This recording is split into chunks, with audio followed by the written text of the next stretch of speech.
There were reports last week about the things that are happening in Turkana that anybody that loves devolution, Mr. Speaker, will be concerned about. I hope the County Assembly is doing something about it. And eventually, Mr. Speaker, those reports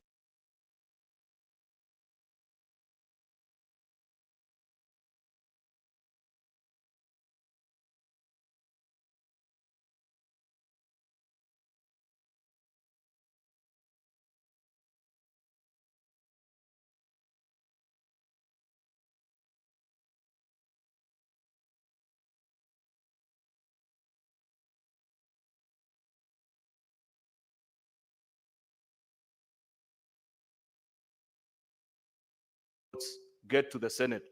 Should any of the listed people be found culpable, Mr. Speaker, this House will do justice to the people of Turkana. I'm only saddened, Mr. Speaker, since their former Speaker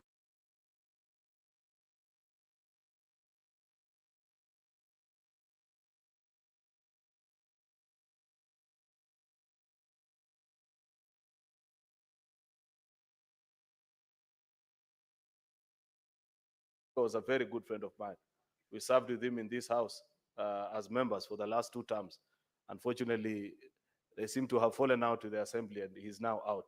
But nonetheless, that is a power of the. I wish the new Speaker, who's part of the delegation, well.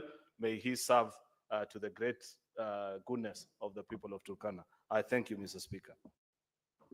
Next order. Order number 3, messages.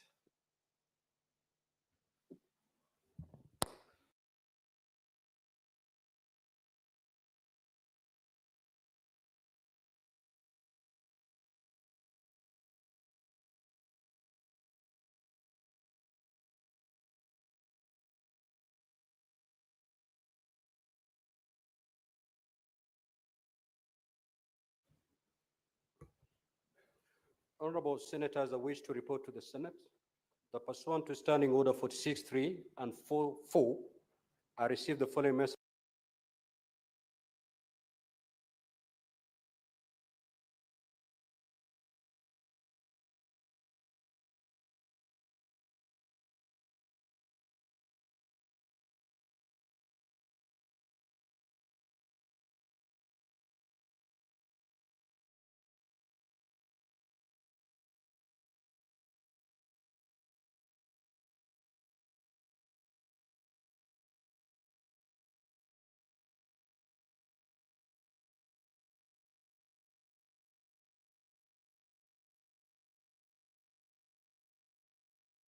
From the Speaker of the National Assembly regarding the passage by the National Assembly of the Division of Revenue Bill, National Assembly Bills number 10 of 2025.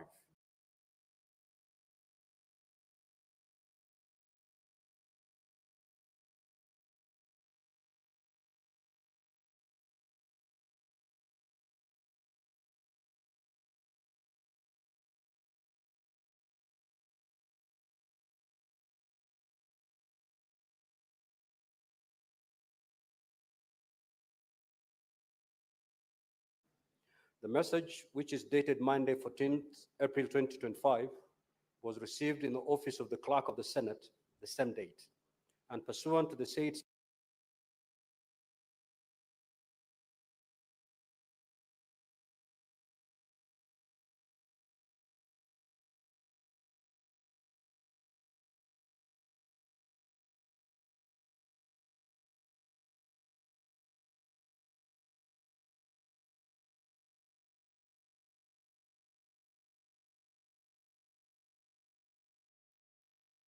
Standing Order, and now report the message. Pursuant to the provisions of Standing Order 41.1 and 142 of the National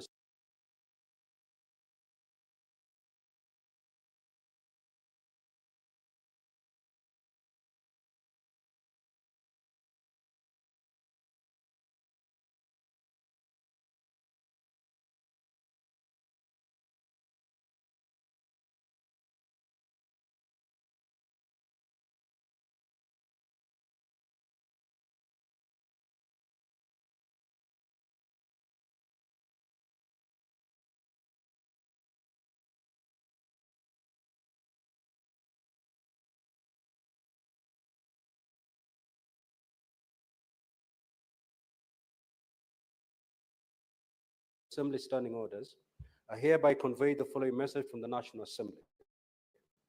Whereas the Division of Revenue Bill, National Assembly Bills number 10 of 2025,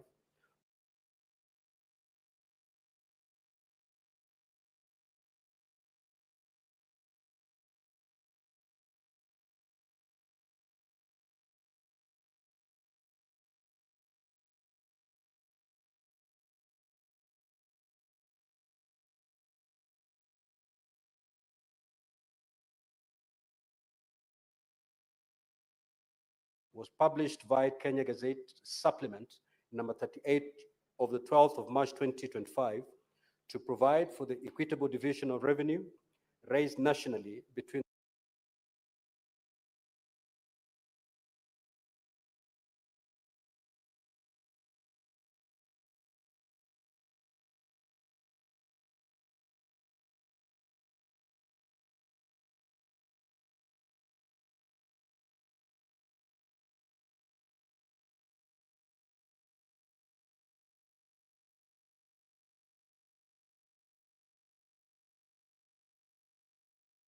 the national and county governments in the 2025-2026 financial year. And whereas the National Assembly considers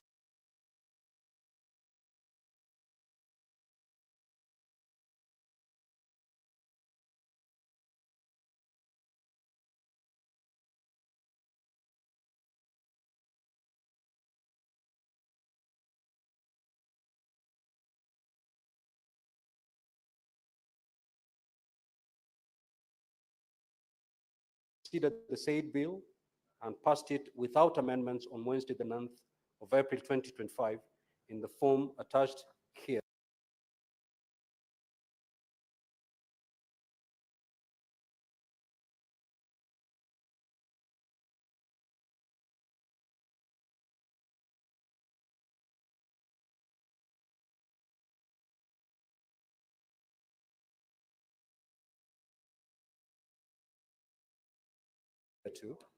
Now, therefore, in accordance with the provisions of Article 110(4) of the Constitution and standing orders for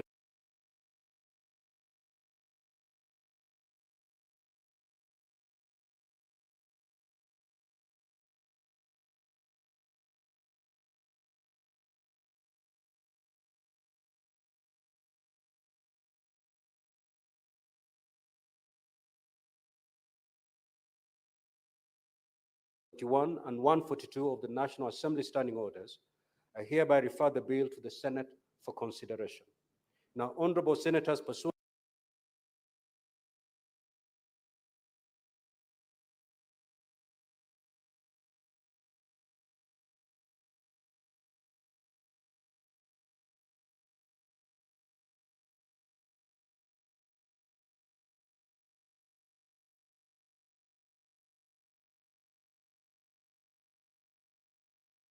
to Standing Order number 163, which requires that a bill which originates in the National Assembly be proceeded with by the Senate in the same manner as a bill introduced in the Senate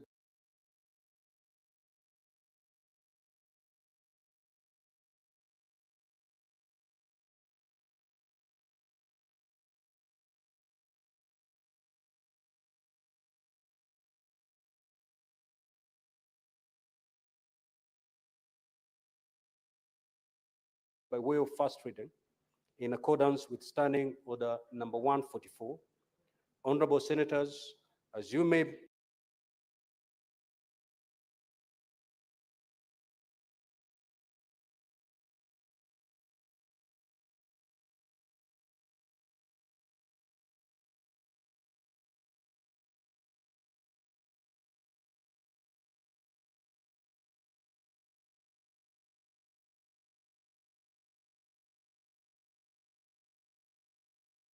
have noted, the Division of Revenue Bill, National Assembly Bills number 10 of 2025, has been listed in today's order paper, and at the appropriate time during this sitting,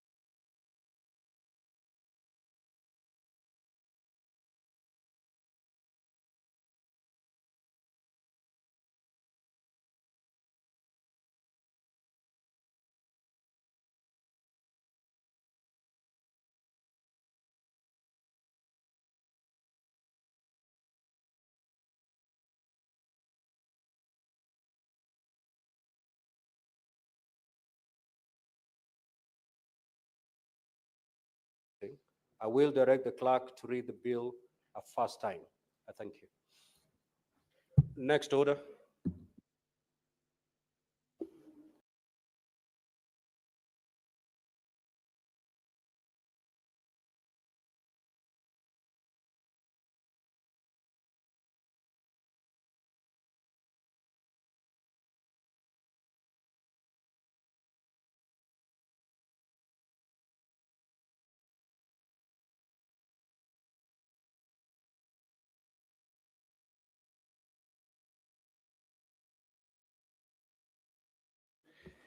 Order number 4, petitions. Senator for Nairobi, the Honorable Edwin Sifuna.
Thank you, Honorable Speaker.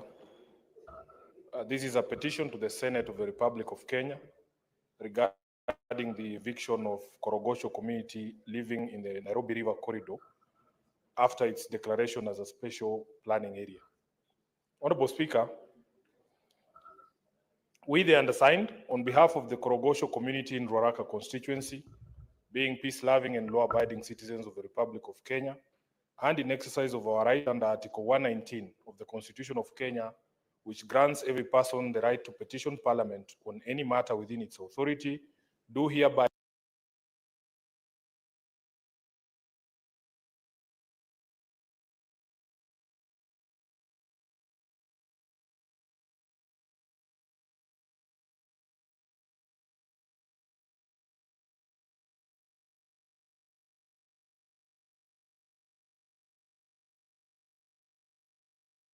I humbly submit this petition to the Senate of the Republic of Kenya for consideration. That whereas the Korogosho Community Forum is a community-based organization operating within Korogosho location, Ruaraka constituency, Nairobi County, this petition is submitted to the Senate for consideration of the following grievances and requests.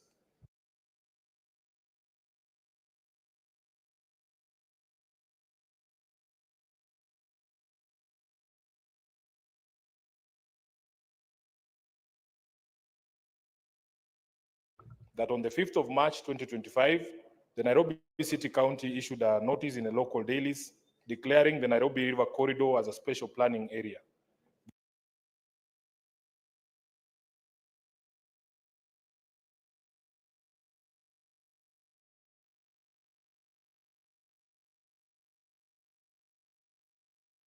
This corridor spans the area along Nairobi River from Naivasha Road to Ruai, including the tributaries of the river.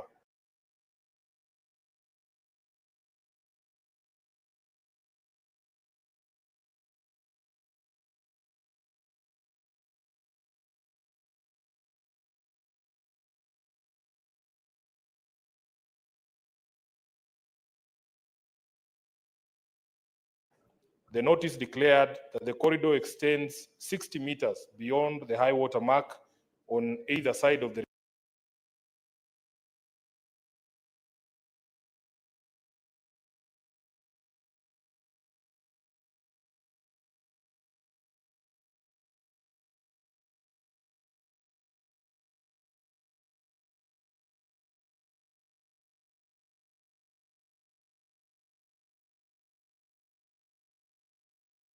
river, 30 meters riparian corridor, and an additional 30 meters development area.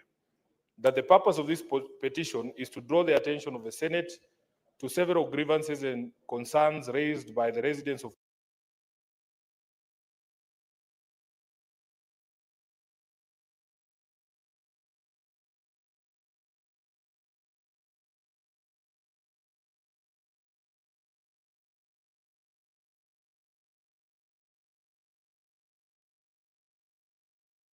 Korogosho regarding the ongoing and planned activities related to the Nairobi River Corridor as declared as a special planning area by the County Executive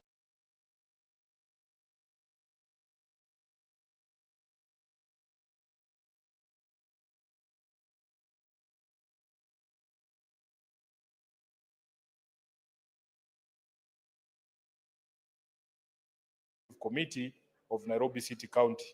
The following issues are brought forth for consideration by this House. Number one, Honorable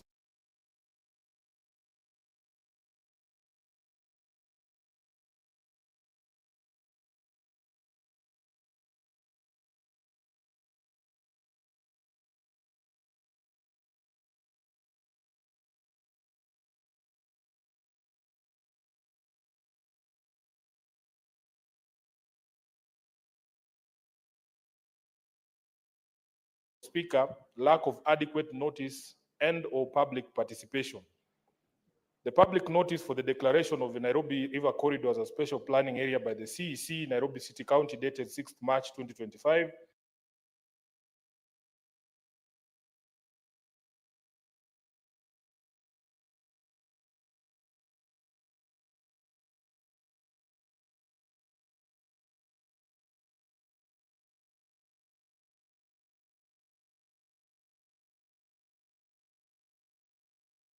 was communicated to the community representatives after the expiry of the 14-day notice period. Consequently, the community was unable to submit their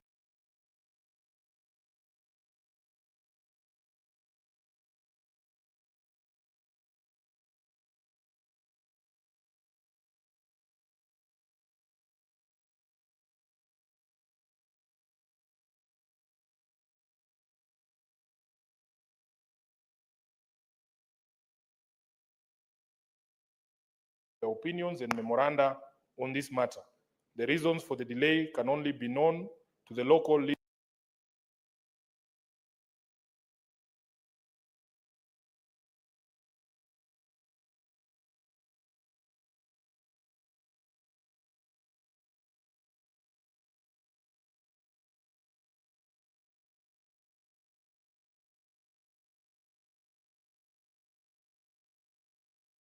leadership, including the local chiefs and other leaders. Secondly, Honorable Speaker, unfair eviction criteria and intimidation. The planning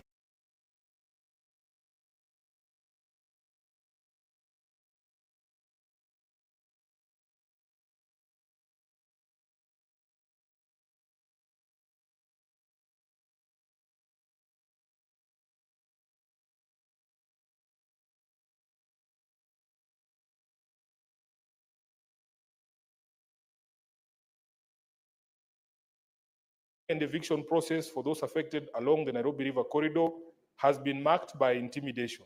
Despite several attempts to engage the county and national governments, no improvement has been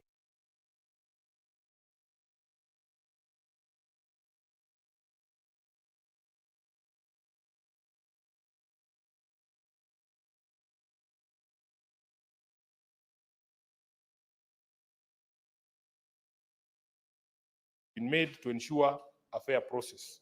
Thirdly, Honorable Speaker, lack of representation in decision making. The community residents have not been adequately represented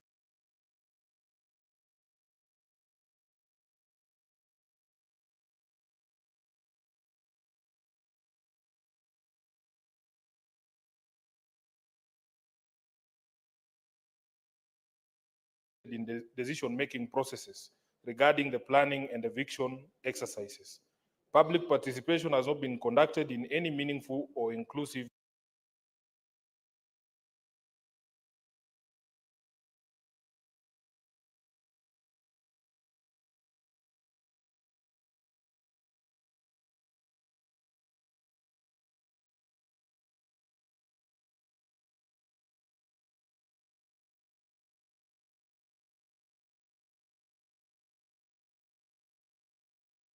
manner. Fourth, unresolved compensation issues. Residents who were evicted during an early eviction phase last year from the alleged riparian and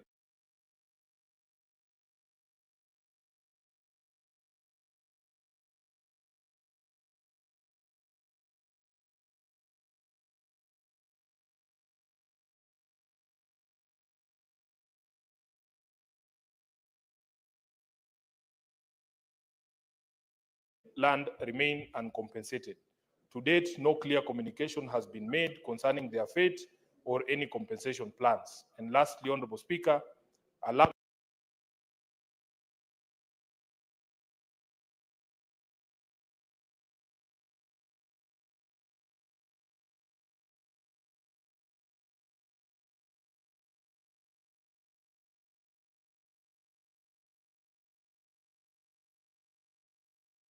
of commitment to compensate affected persons.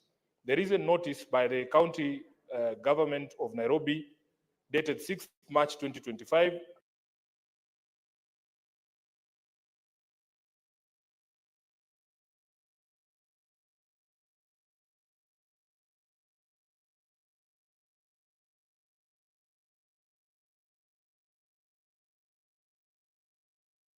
did not outline any commitment or plan by the government to compensate those who will be affected by the impending eviction. Many of these residents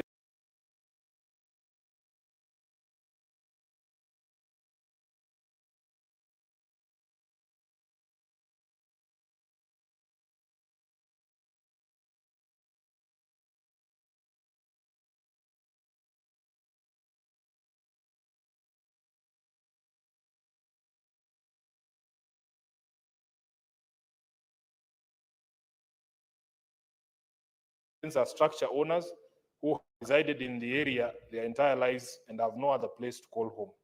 That whereas we, the undersigned, have pursued all possible means of resolution, including seeking audience with the governor, Nairobi City County, the county executive responsible, and the county assembly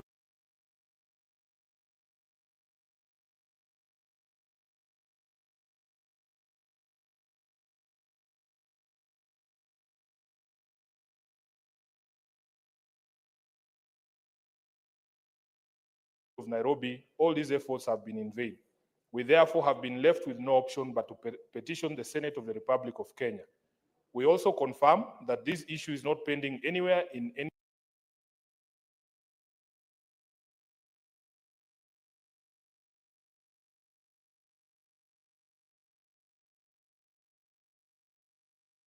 court of law or constitutional or legal body in the country. And whereas we, the undersigned, on behalf of Korogosho community affected by the evictions,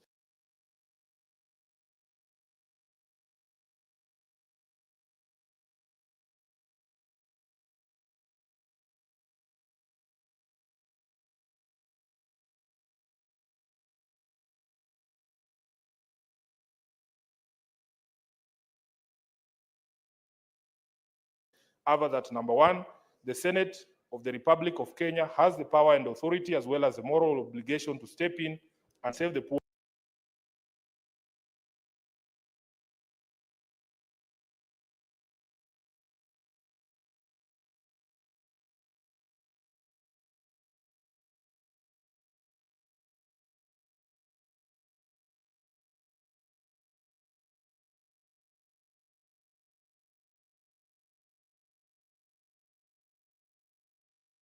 residents of Korogosho from inhuman evictions without compensation. Number two, the Nairobi City County and the national government have shown unwillingness to listen to the grievances of the residents. Therefore, we, the undersigned, humbly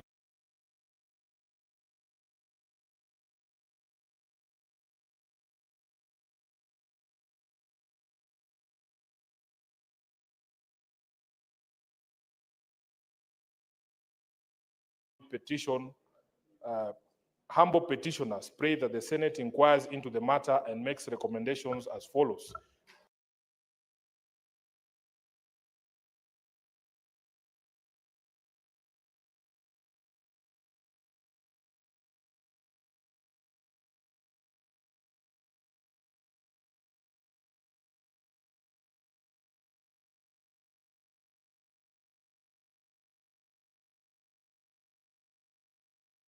Number one, on compensation to those already evicted and those who will be affected by future evictions, while ensuring that any evictions are humane in nature.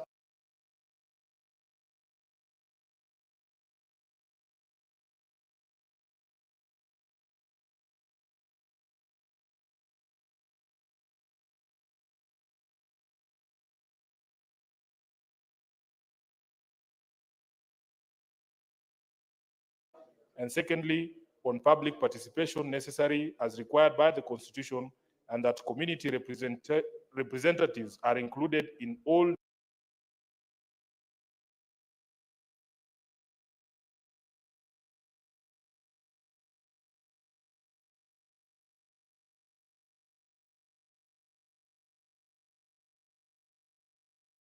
decision-making processes involving the Nairobi River corridor. We humbly submit this petition for your consideration and appropriate action. I thank you, Honorable Speaker.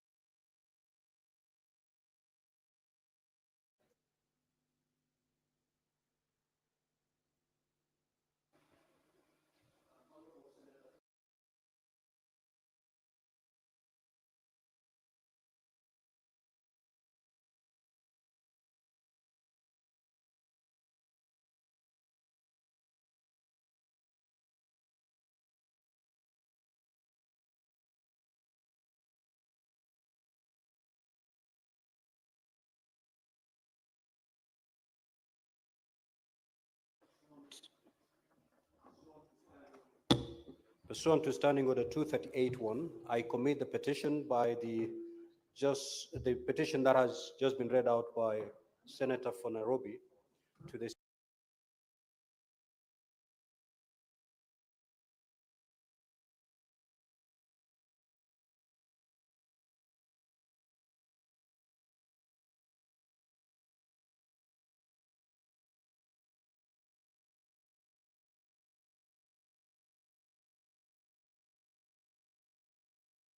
Standing Committee on Land, Environment and Natural Resources.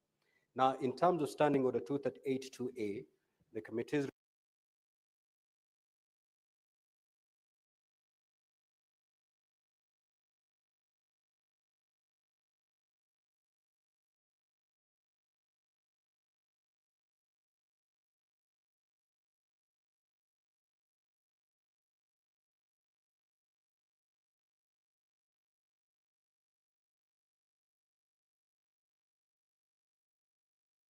required in not more than 60 calendar days from the time of reading the prayer, which is today, to table its report in the Senate for consideration. The Senate thereafter shall consider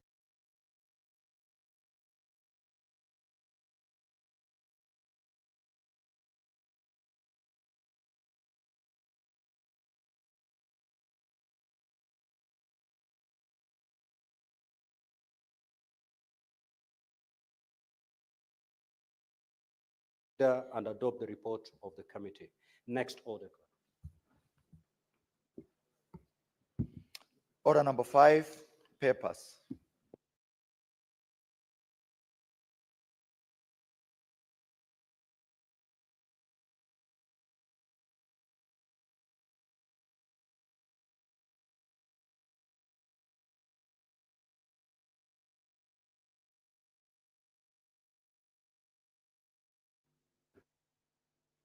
The Senate Majority Leader.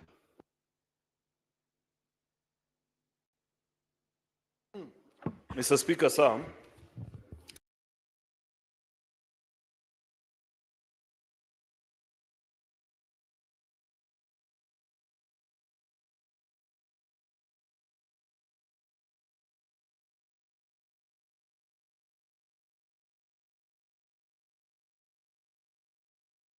I beg to lay the following papers on the table of the Senate.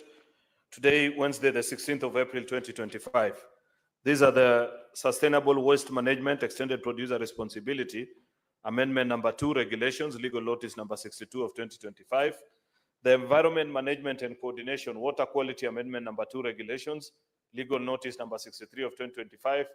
The Environment Management and Coordination Waste Management Amendment number 2 Regulations, Legal Notice number 64 of 2025. The Environment Management and Coordinating Sand Harvesting Amendment number 2 Regulations, Legal Notice number 65 of 2025. The Environment Management Coordination Air Quality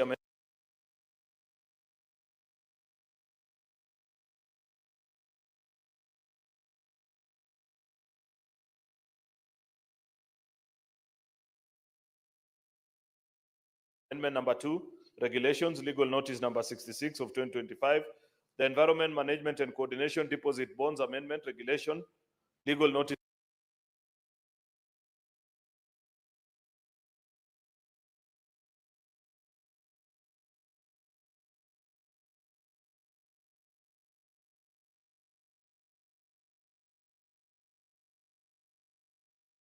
number 67 of 2025. The number 7, the Environment Management and Coordination, Access to Biological Resources and Benefits Sharing. Number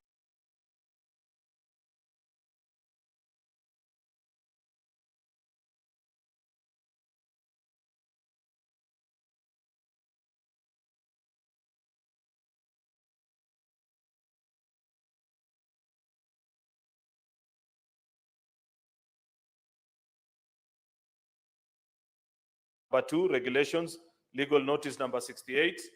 The Digital Health Information Management Procedures Regulations, Legal Notice number 76 of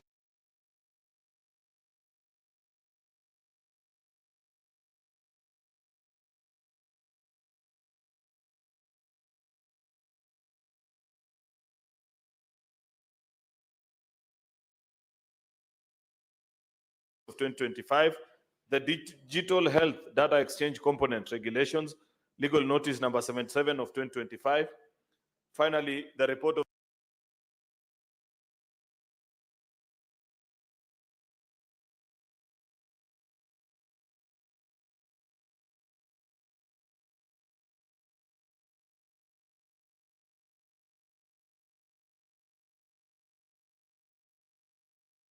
the Auditor General on the financial statements of Homa Bay County Climate Change Fund for the year ended 30th June 2024. Mr. Speaker, I beg to lay.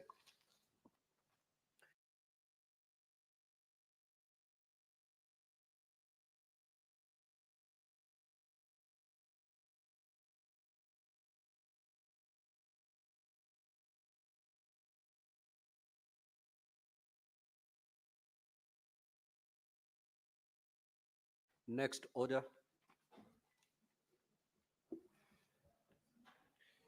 Order number 6, notices of motion.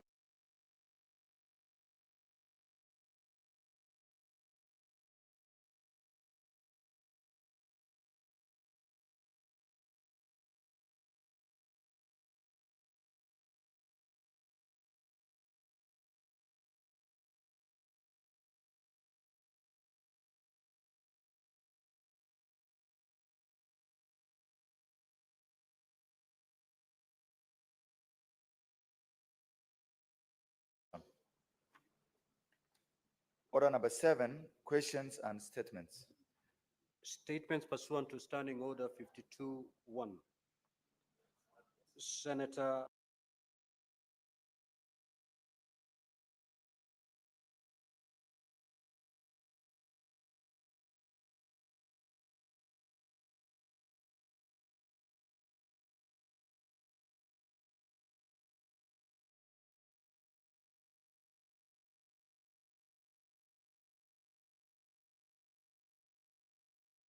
Hamida Kibwana.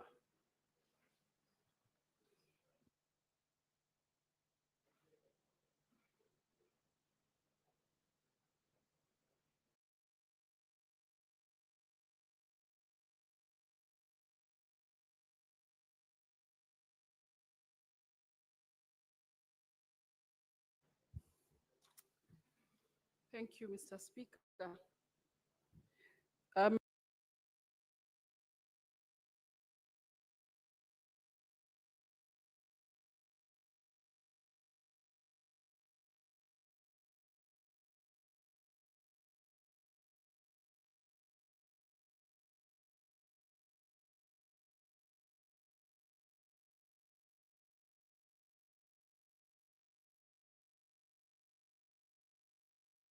My statement is on transition of leadership in the Kenya Women Senators Association, KEWASA.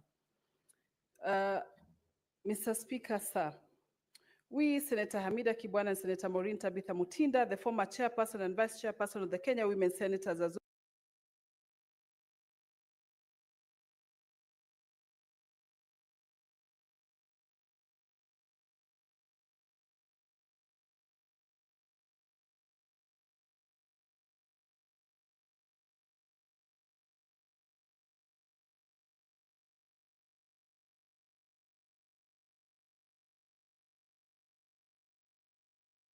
Association, KEWASA, rise pursuant to Standing Order 52-1 to make a statement on the transition of leadership with KEWASA and to formally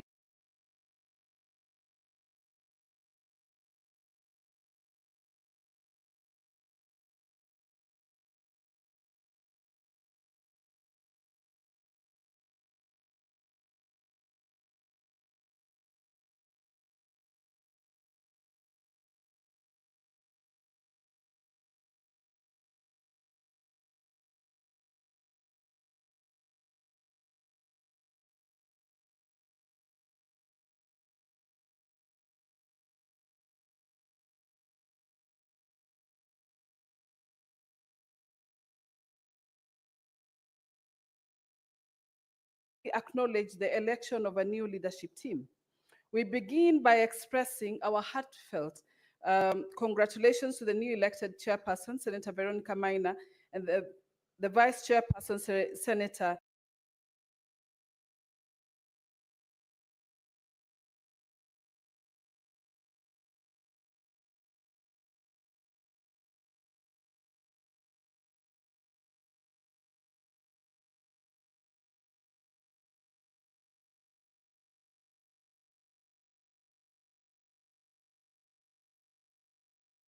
Hezena Lemaletian, and the entire new leadership team of KEWASA.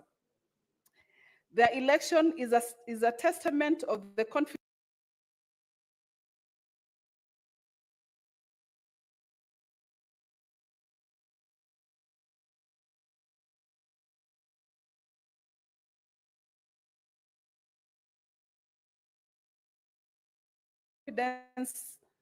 their peers have in the capacity to steer the critical association forward. Mr.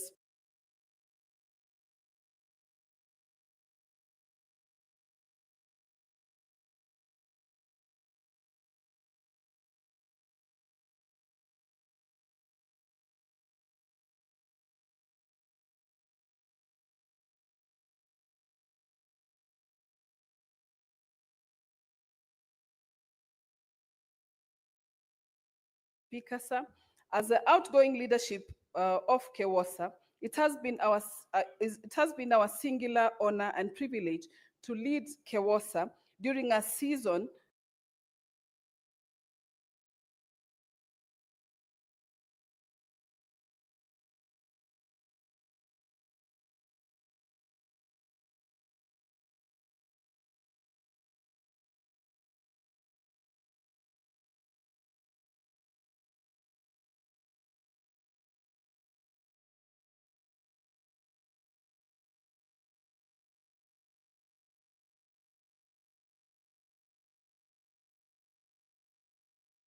of purpose engagement, bold advocacy, and impactful service.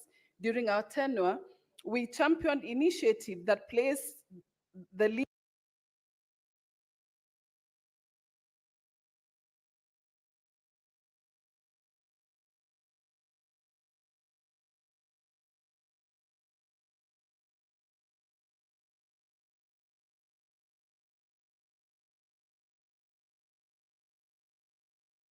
realities of women and girls at the heart of our legislative and policy agenda. Under our leadership, KEWOSA undertook several key initiatives and achieved significant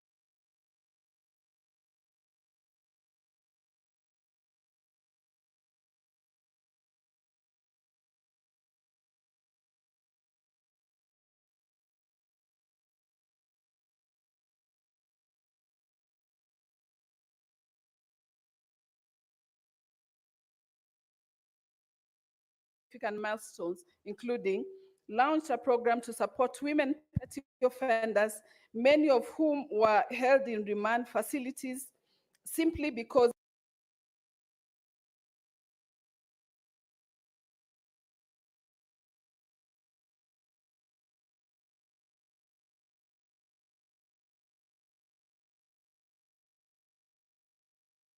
they could not afford bail to fines. Through partnership with civil society and legal aid providers, we helped secure and release and reintegrate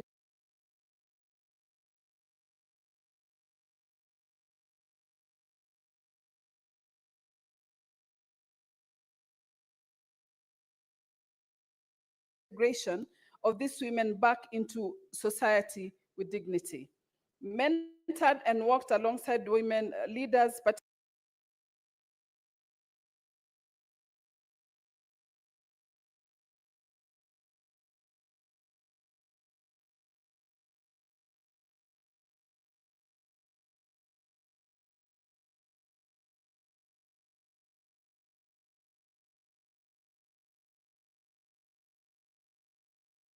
particularly women members of county assemblies, MCAs, through leadership development forums and capacity building engagements to strengthen their leadership, oversight, and representation roles of the county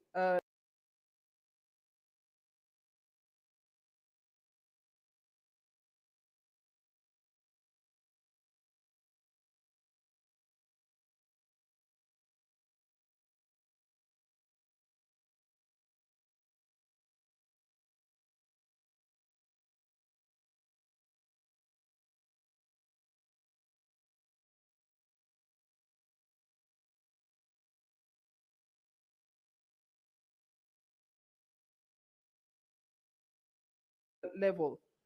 Allocations ensuring that the voices of women, especially those at the grassroots who are considered in national debates around health, economic empowerment, and social justice.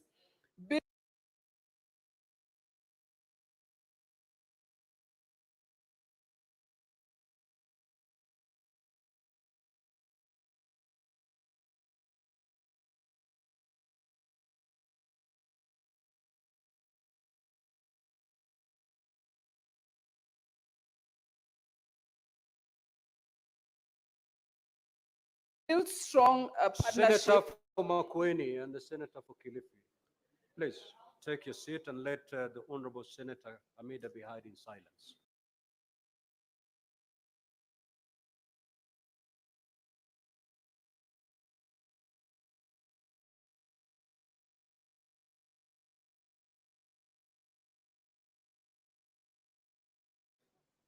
Build strong thank you, Mr. Speaker. Build strong partnerships with local and international institutions, including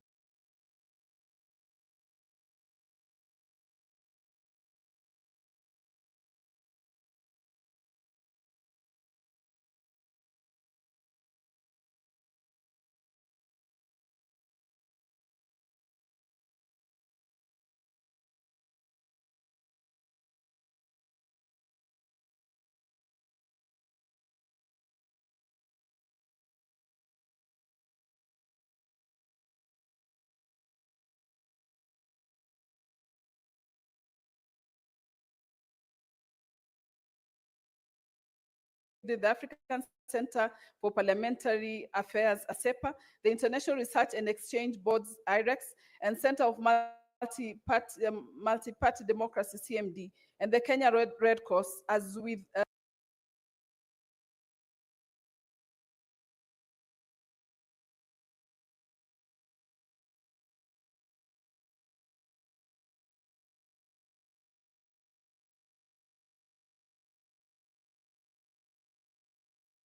Tetra Tech International Development and the Royal United Services Institute for Defense and Security Studies through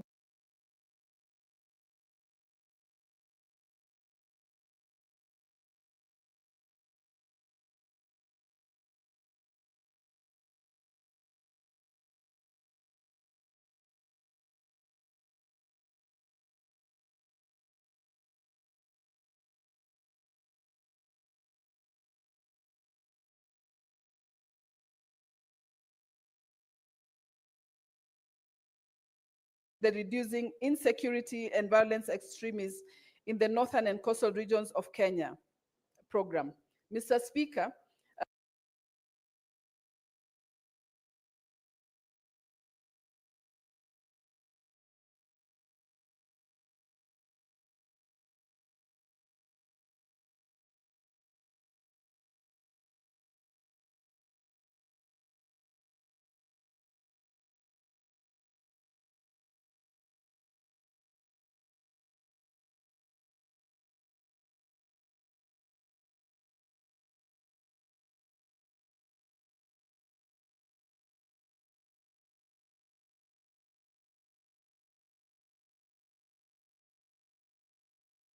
KEWOSA has established bilateral relations with parliaments and institutions in various countries, among them the Netherlands, Luxembourg, Belgium, Qatar, Oman, the United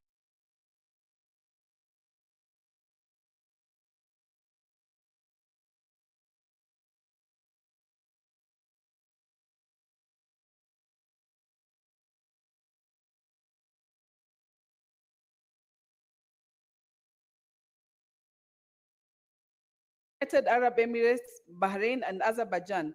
These nations have expressed willingness to support KEWOSA in achieving its core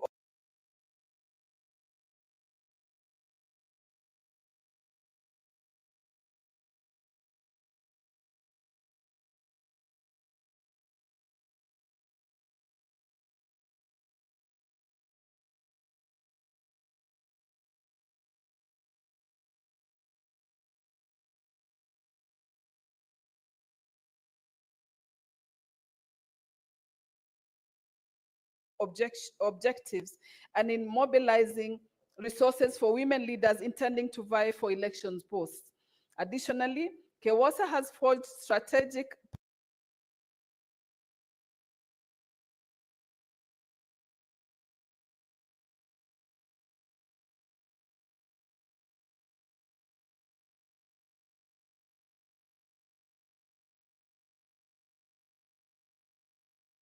partnerships with organizations such as Eco Network Africa, which implements targeted interventions to support girls and women with a special focus on young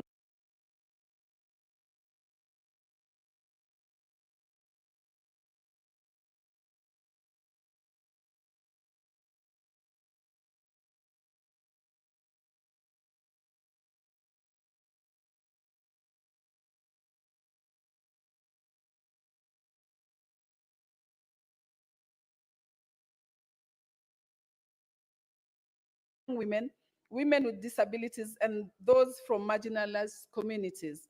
Mr. Speaker, these collaborations have been instrumental in expanding the reach and impact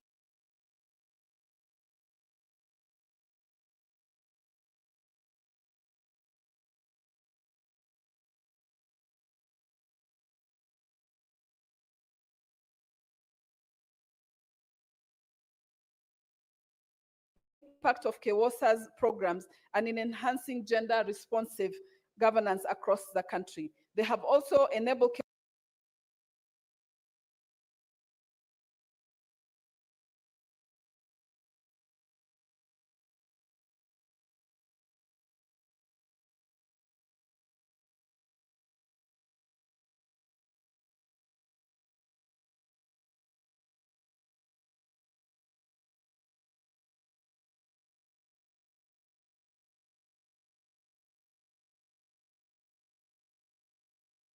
KEWOSA to implement impactful capacity building programs, community outreach initiatives, and cross-sectoral dialogues aimed at advancing gender equity and inclusive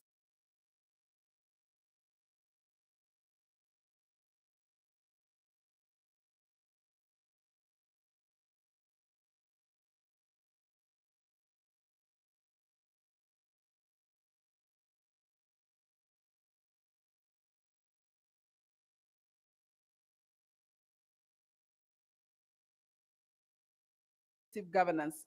Mr. Speaker, while we now serve in the capacities of Chairperson Emeritus and the Vice Chairperson Emeritus, our commitment to the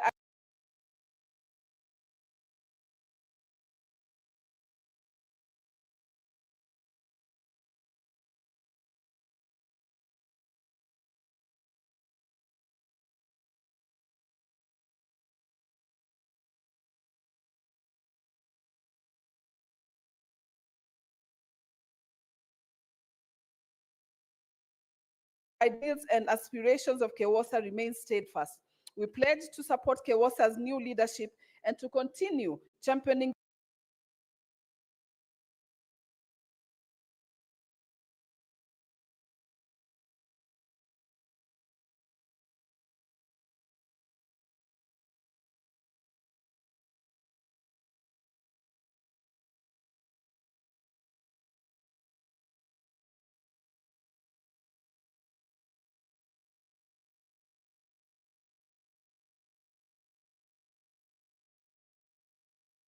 the cause of gender equality, women's empowerment, and inclusive governance. I thank you, Mr. Speaker. Thank you. The second statement under that particular standing order is by Senator Mohammed Chute.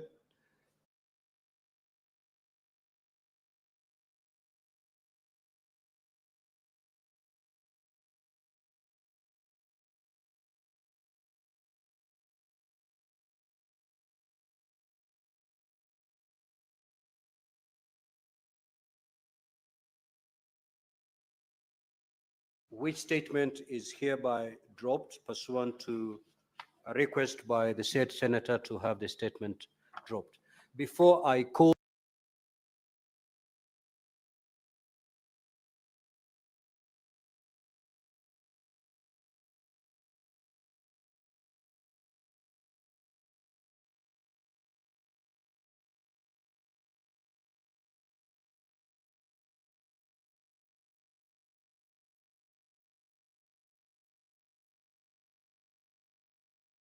the statements pursuant to Standing Order 53-1, allow me to make the following communication.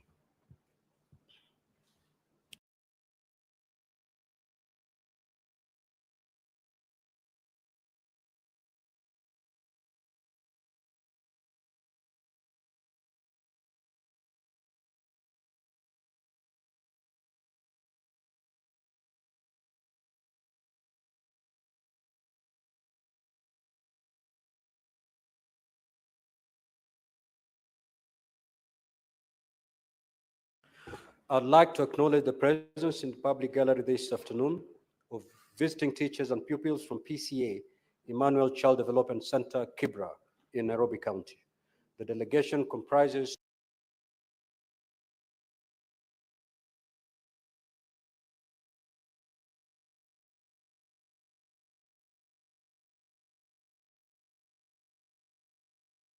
two teachers and 43 pupils who are in the Senate for a one-day academic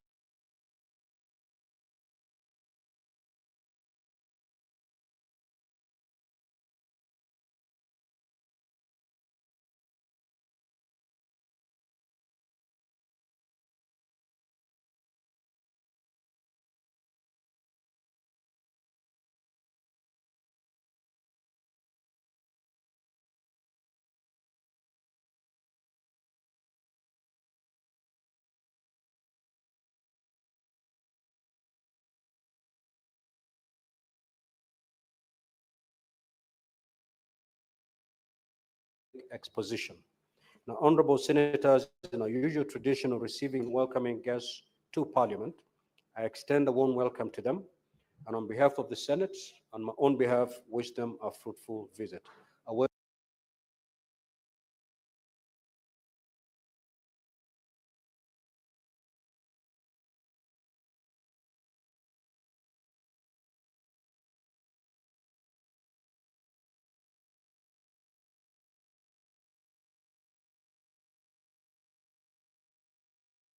will call upon the Senator for Nairobi County and a 1 minute to extend a word of welcome.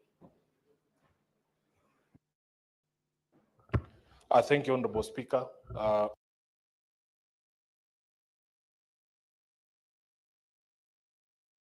On behalf of the House as well, let me take this opportunity to welcome the students from PCA Emmanuel Church in Kibra. This is an institution, Honorable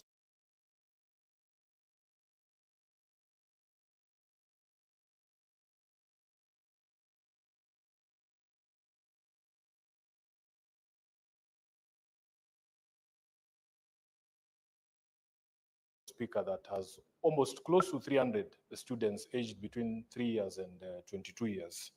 And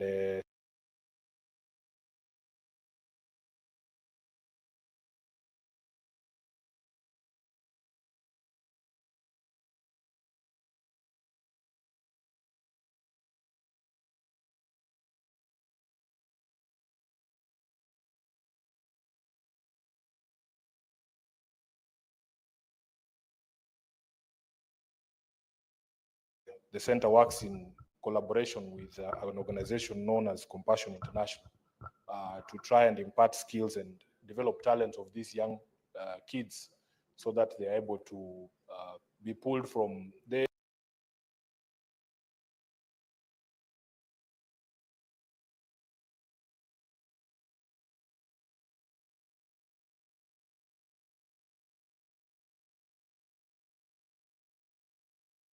extreme levels of poverty that is very prevalent in that area. So we are hoping that they will have opportunity to interact with members of parliament.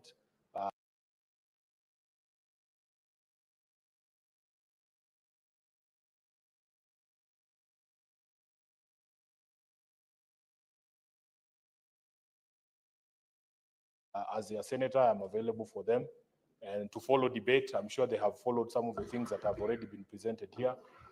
We want to tell you that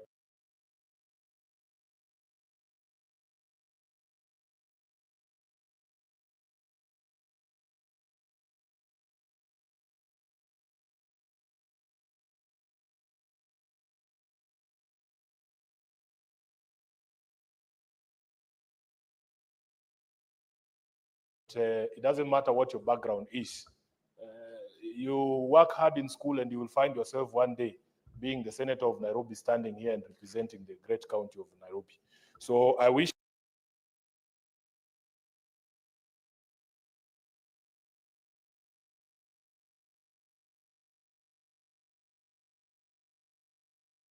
them all the best in their tour, and we hope to see you out there after you're done with your tour.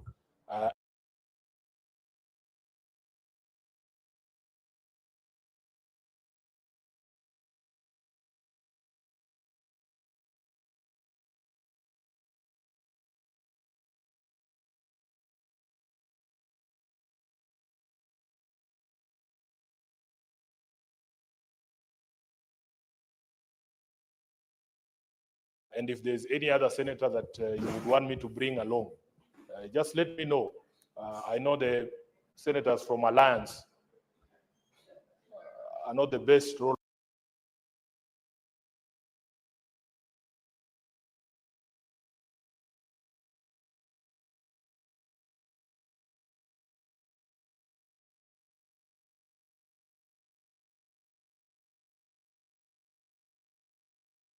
models in this house, but if there is anyone from from anywhere else that you want to meet, you can let me know and I'll make arrangements. Thank you, Honorable Speaker.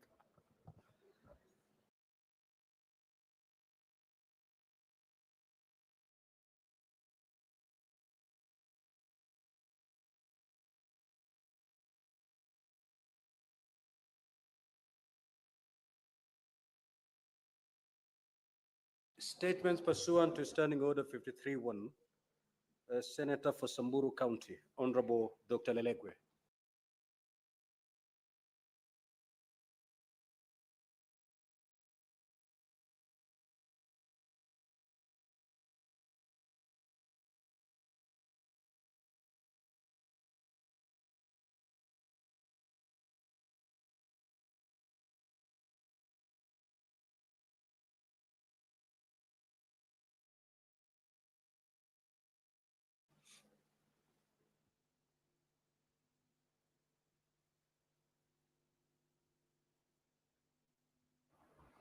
Mr. Speaker, sir, I rise pursuant to Standing Order 53-1 to seek a statement from the Standing Committee on Finance, Budget, and on a matter of county-wide concern regarding the status of projects funded through Equalization Fund disbursed during financial year 2023-2024 in Samburu County.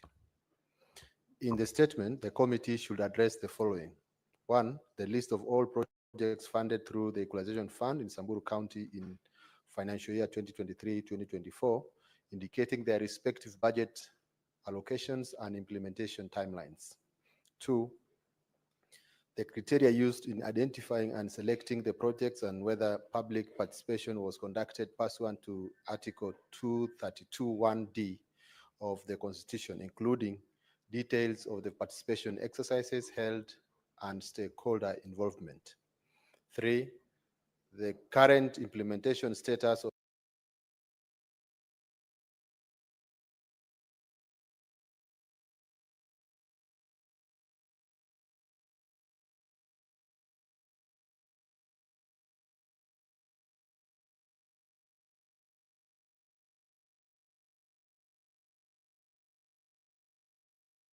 each project, including percentage of completion, delays encountered, and specific challenges affecting execution.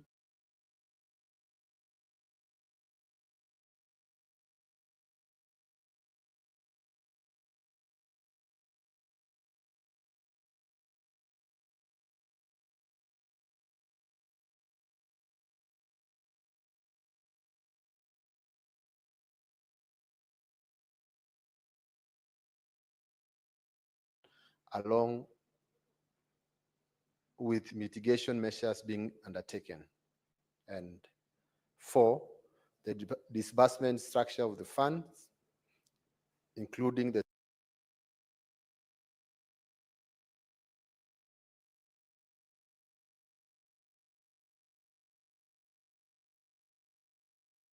trenches released, any delays experienced, reasons for such delays, and the steps being taken to fast track the disbursement and ensure an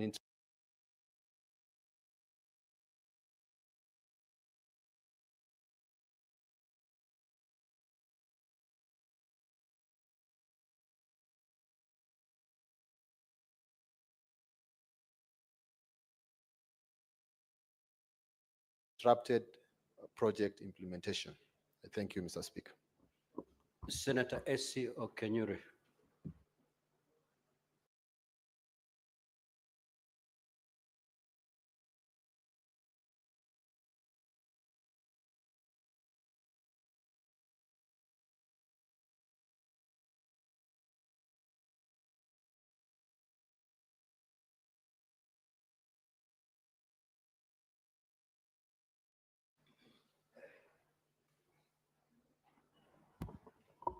Thank you, Mr. Speaker. I have a statement on the establishment of shelters and safe spaces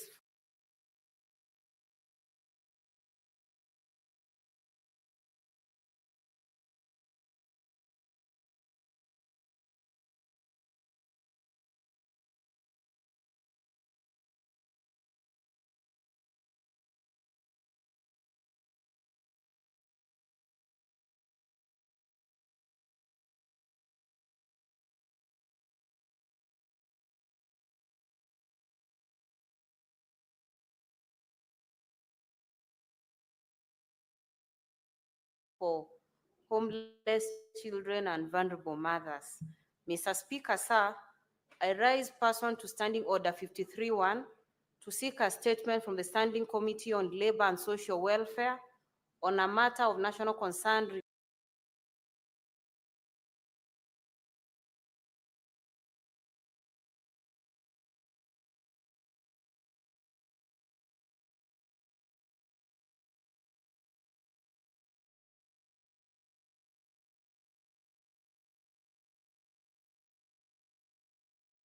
regarding the establishment of shelters and safe spaces for homeless children and vulnerable mothers in major cities and urban centers across Kenya.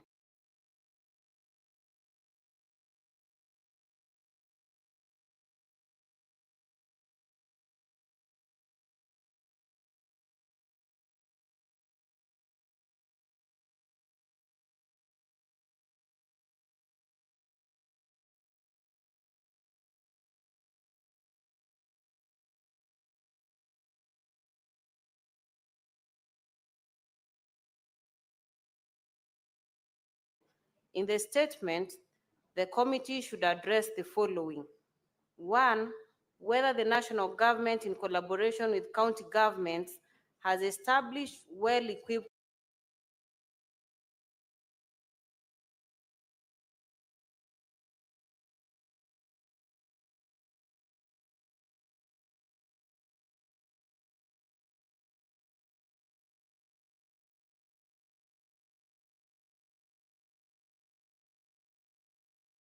shelter and spaces in major cities and urban centers to provide temporary and transition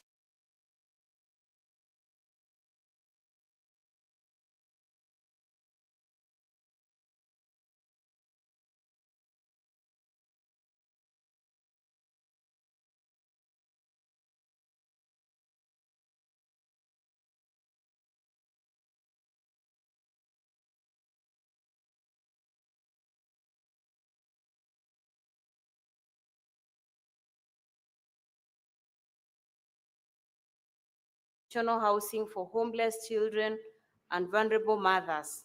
Two, whether the Ministry of Labor and Social Protection has developed and implemented in partnership with the relevant stakeholders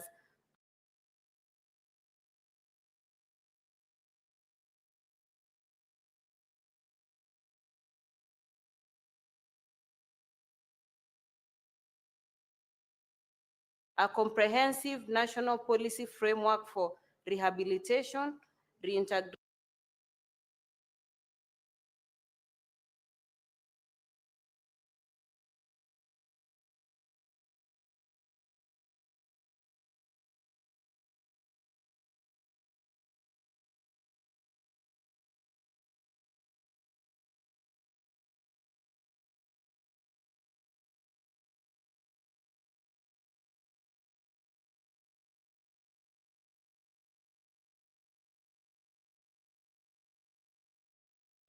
and empowerment of homeless children and vulnerable mothers.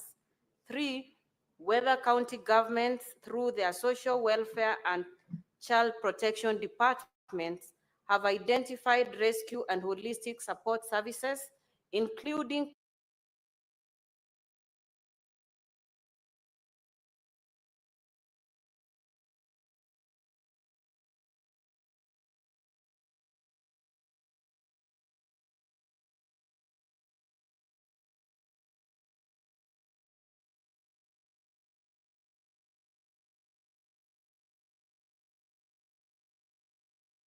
counseling, education, vocational training, and healthcare to street children and vulnerable mothers. Four, the adequacy of budgetary allocations made for the construction,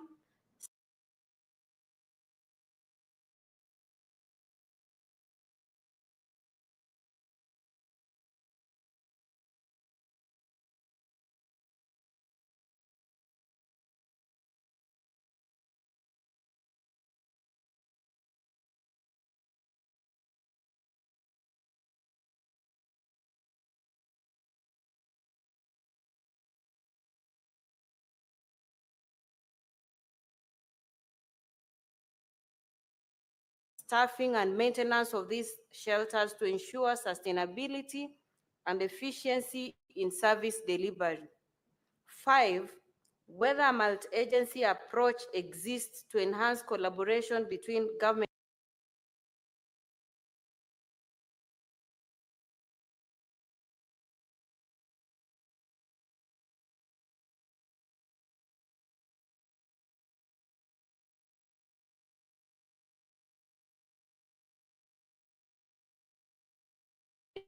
agencies, civil society organizations, and development partners to strengthen interventions aimed at addressing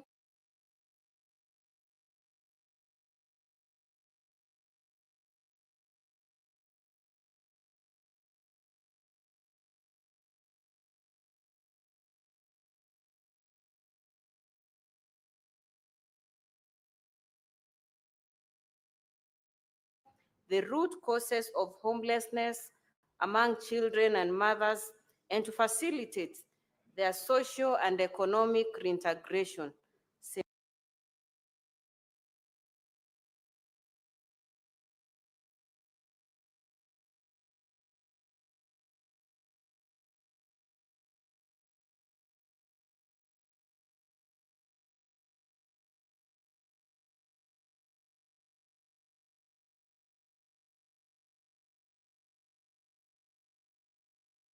Senator Okenyuri, MP. Thank you. The Senator for Wajir County.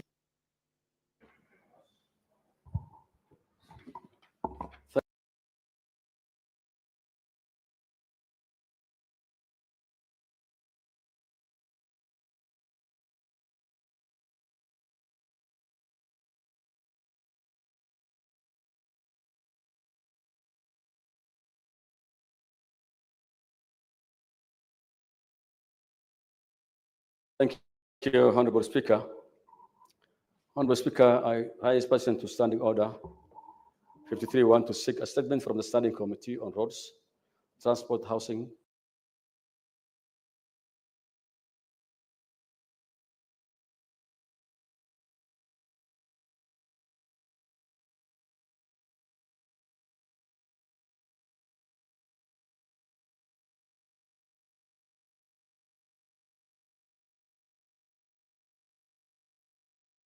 on matter of concern regarding the commercialization and accessibility by the public of Wajir Airport.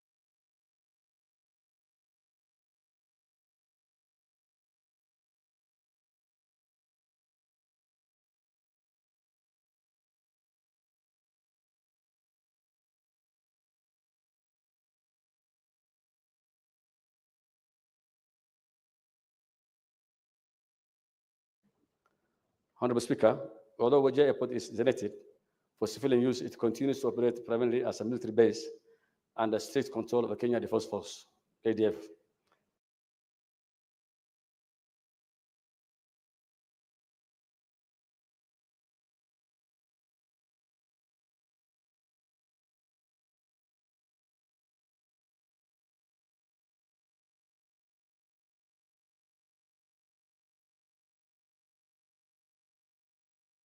As a result, the general public encounters significant challenges in accessing the facility with restrictions that has severely limited the airport's potential to serve as commercial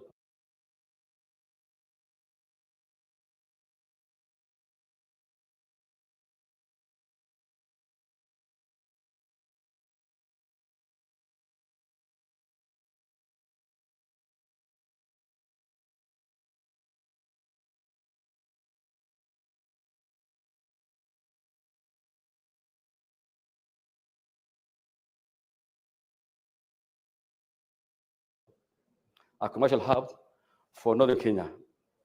The commercialization of Wajir Airport is vital for the economic growth of both Wajir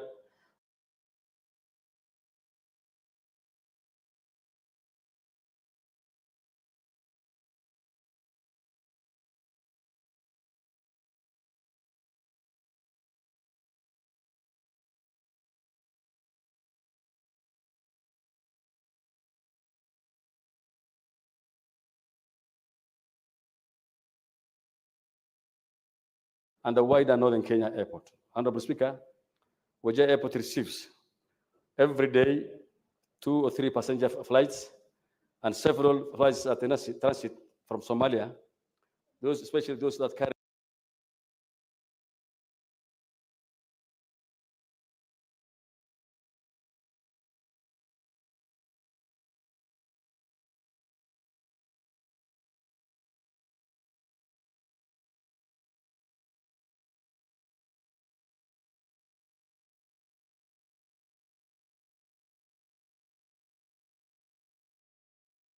Mira to Somalia.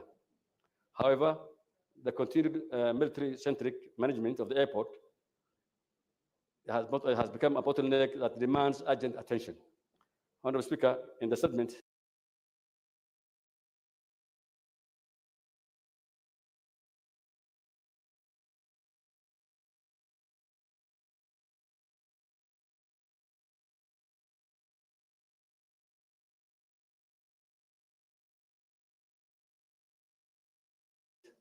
the committee shall address the following: reasons why Wajir Airport remains under full military control.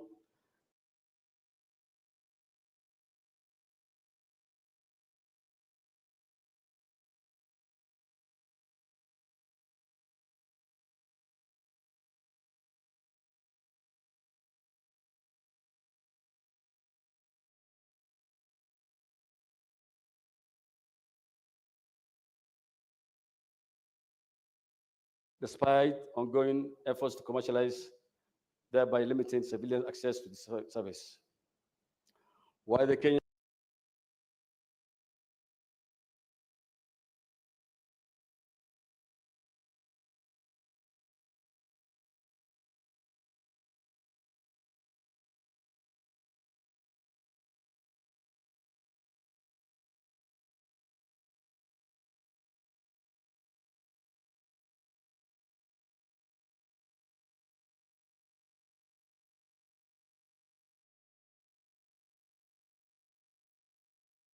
Airport Authority, KAA, does not have full operational control over the facility, particularly with regard to the management of passenger entry and exits, and why essential civilian infrastructures, such as public transport within and around the airport, is severely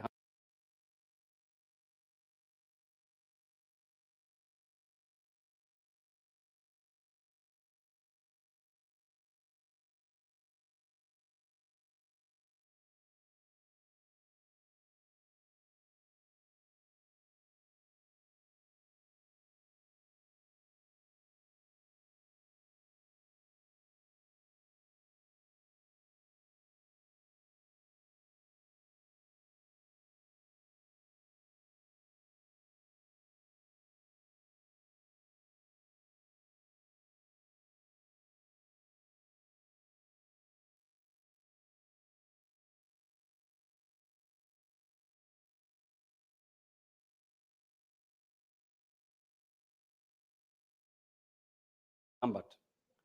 Reasons for reliance on a single bus operated by KAA for transporting passengers to and from the airport, a service that is grossly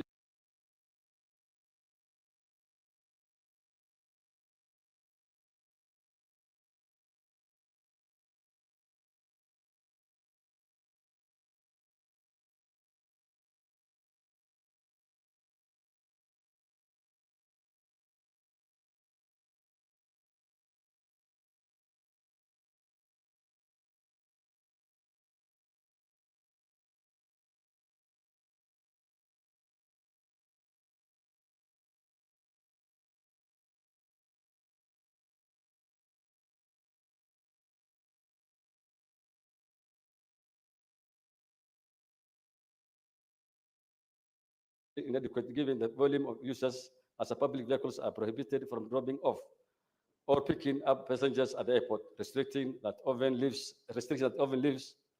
travel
was stranded. Plans by the government to construct a civilian entrance, terminals and aprons, independent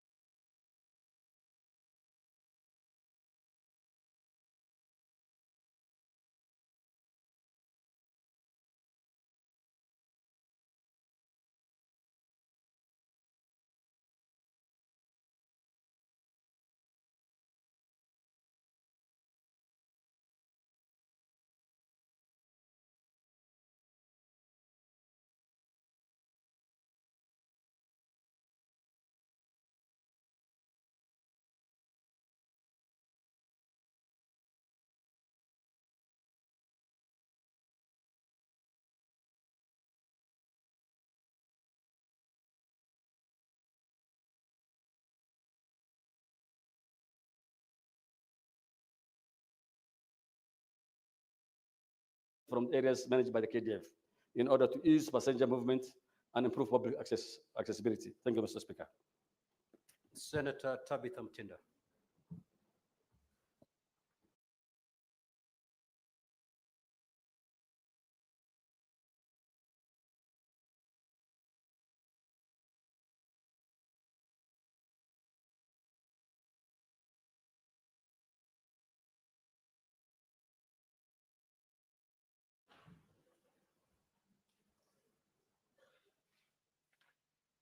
Thank you, Mr. Speaker.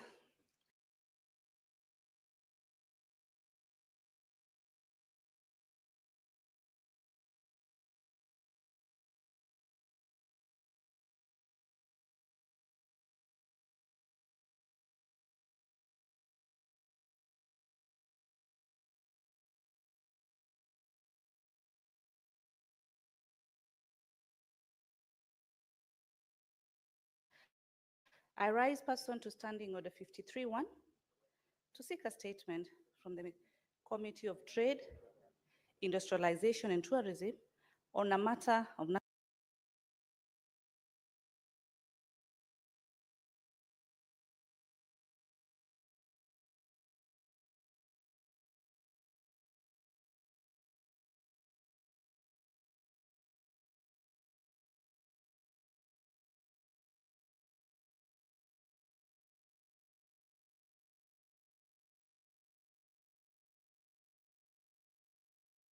national concern regarding the financial crisis of Metropolitan National Circle Limited. Mr. Speaker, the financial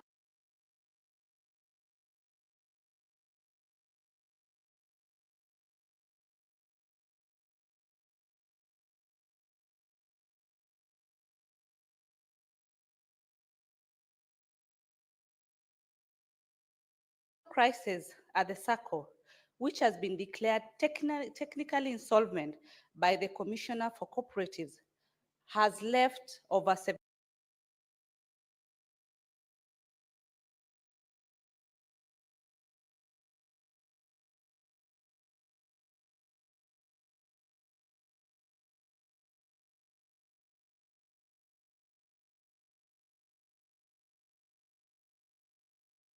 75,000 members unable to access their hard-earned cash and savings.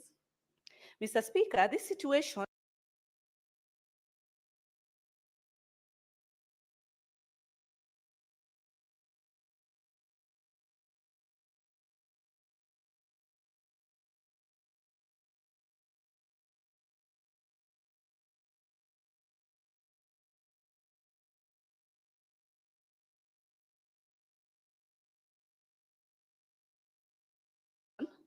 has been attributed to massive embezzlement and financial mismanagement at the circle, including irregular lendings, fictitious dividend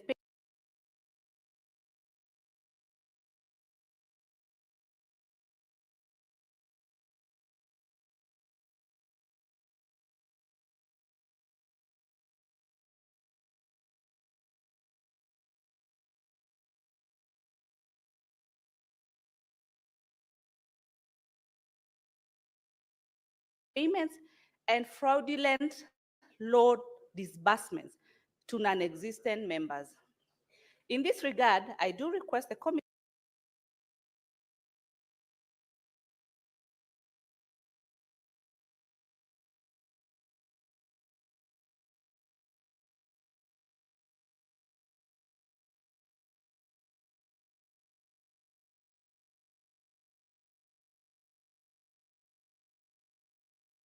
to address the following.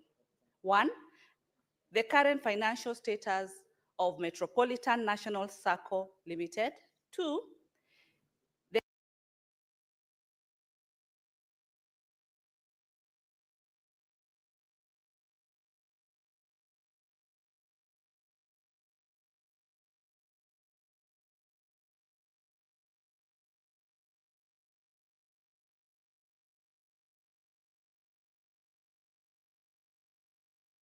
the annual audits on the financial statements of the circle for the year 2020, 2021, 2022, and 2023, including 2024.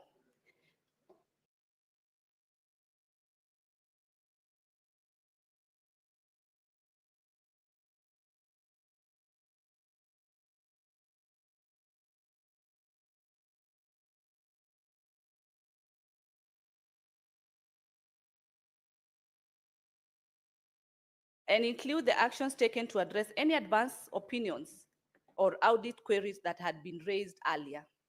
Number 3, the recovery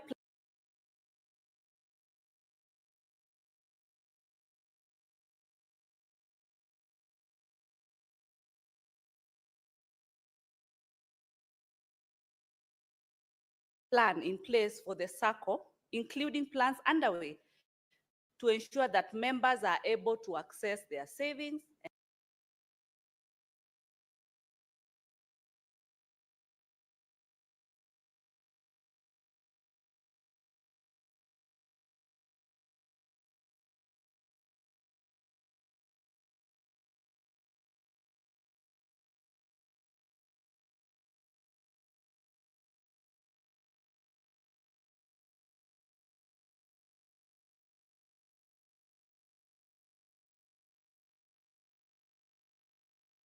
And their benefits.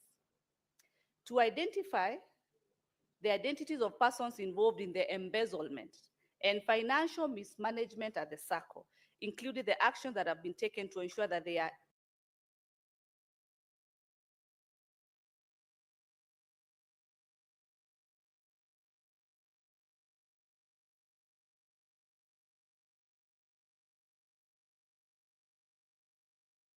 held accountable. Lastly, Mr. Speaker, whether the SACCO Society's regulatory authority, that is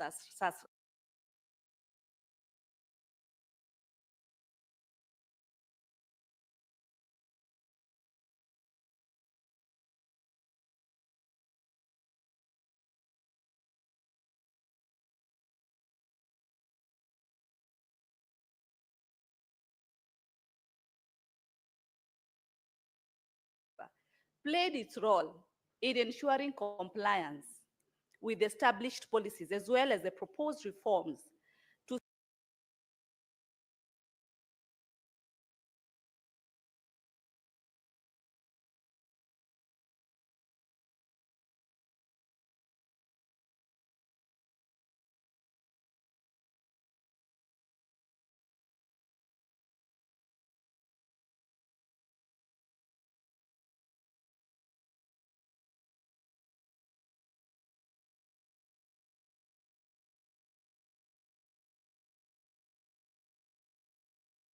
strengthen financial oversight mechanisms for SACCOs so as to prevent similar instances in the future. Thank you, Mr. Speaker. Senator from Trans Nzoia County, the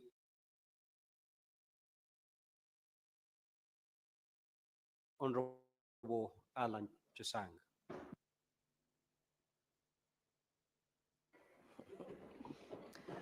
Thank you, Mr. Speaker.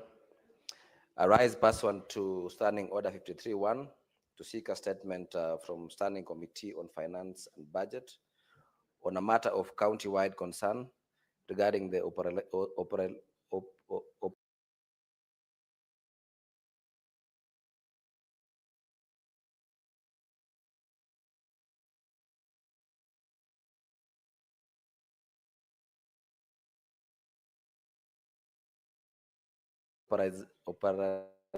operationalization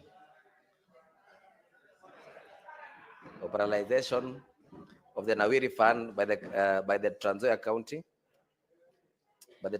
government.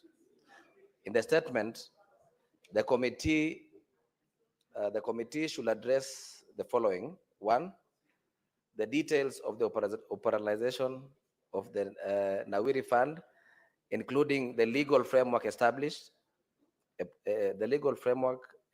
it, regulatory compliance, its mandate and objectives.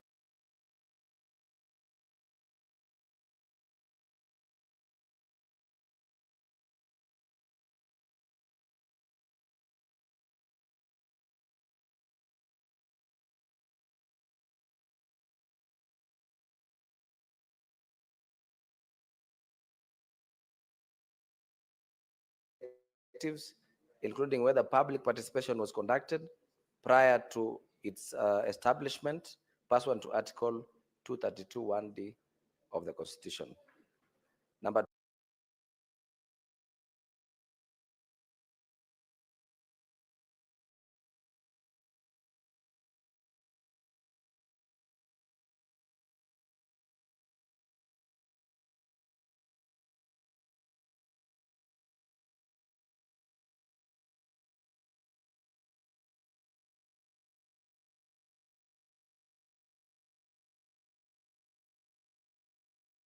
two, the target beneficiaries and the criteria used in selecting the beneficiaries and the priority areas considered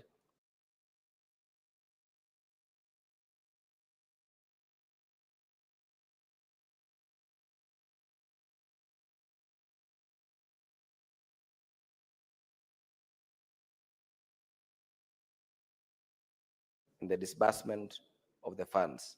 And finally, number three, the amounts of money disbursed so far and the scheduled of the funds, indicating a list of all those who have benefited and the wards where the said beneficiaries rise in. I thank you, Mr. Speaker.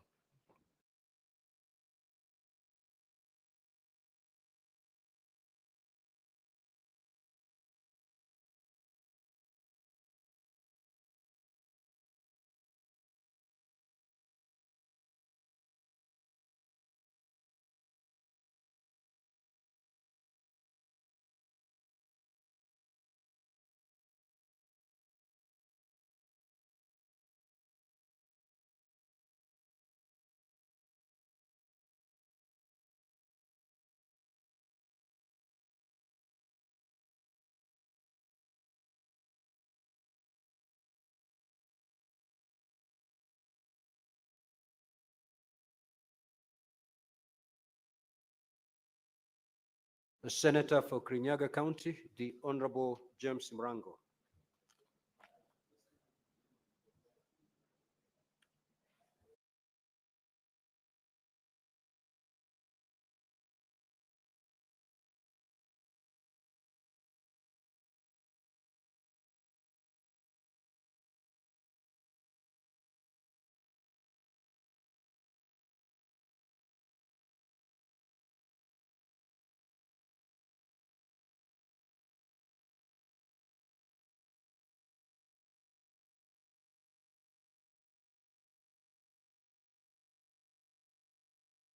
What's the issue, Senator Fernandi? Can you state your position, please?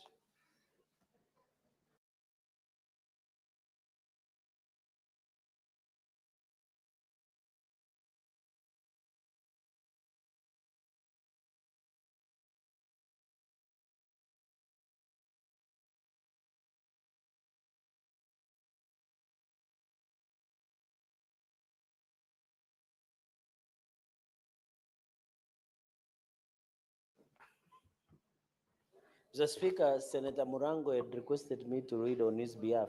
Do you have any written authority in that regard? No.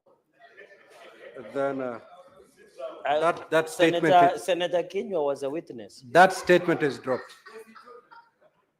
The Senator for Nandi County, Senator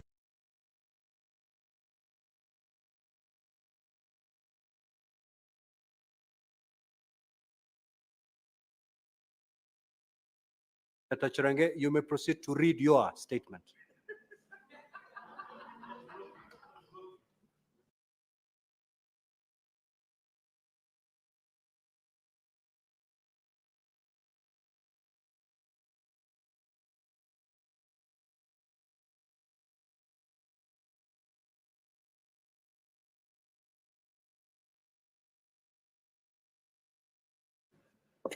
Thank you, Mr. Speaker. Request for statement on contracting of private law firms by the county government of Nandi. Mr. Speaker, sir, I rise pursuant to Standing Order 53(1)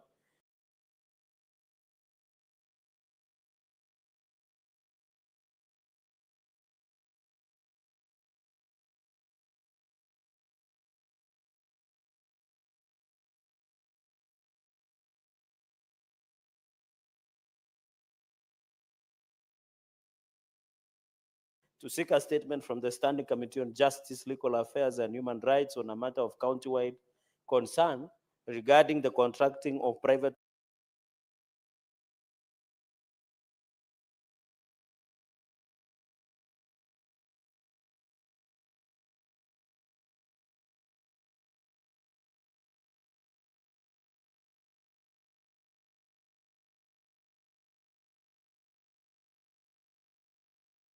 law firms to represent the county government of Nandi in court cases and in other legal proceedings. In the statement, the committee should address the following. One, the number and identities of all private law firms contracted to represent the county government of Nandi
in court cases and in all other legal proceedings since September 2022, including the status of the respective cases and the amount of money paid to the concerned law firms in each case. Number two, Mr.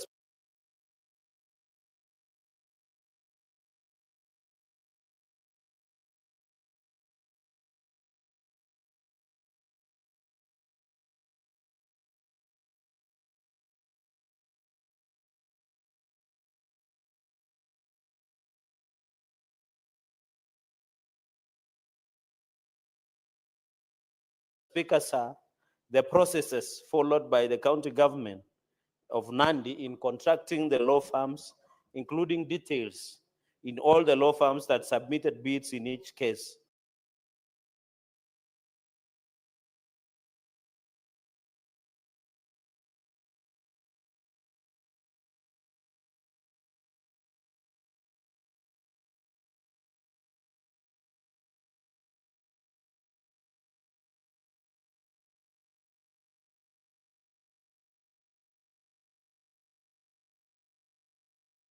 The respective bids and the winning bids, Mr. Speaker, sir. Finally, Mr. Speaker, sir, the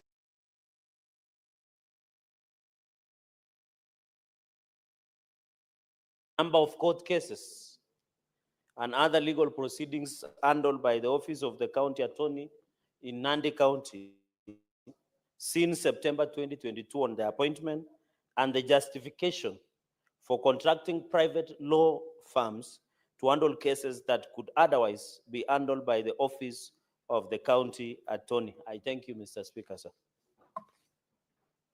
Senator Raphael Chemero.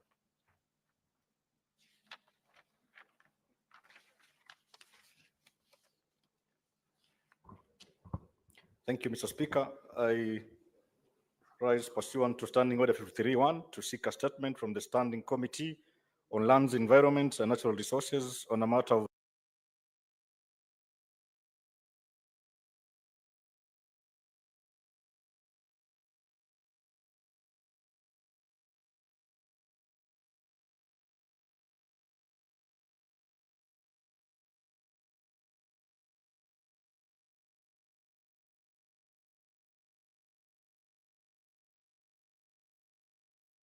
nationwide concern regarding the delays in the processing of certificates of titles in land registries across the country.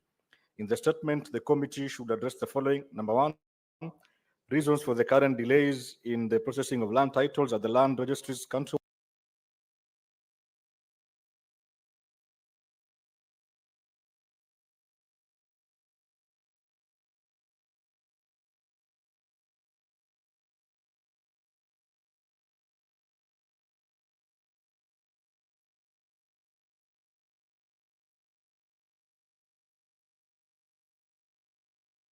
wide.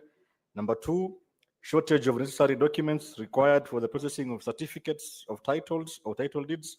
Number three, Mr. Speaker, measures being implemented by the Ministry of Lands, Public Works, Housing,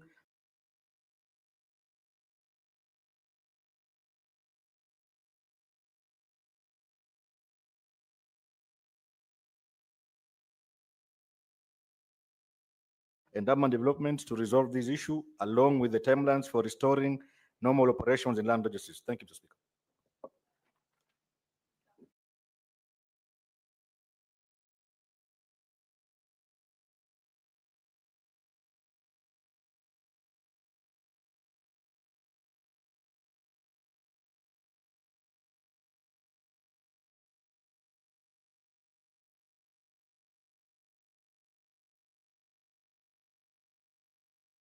Senator for Kisumu County, the Honorable Professor Tom Ojenda.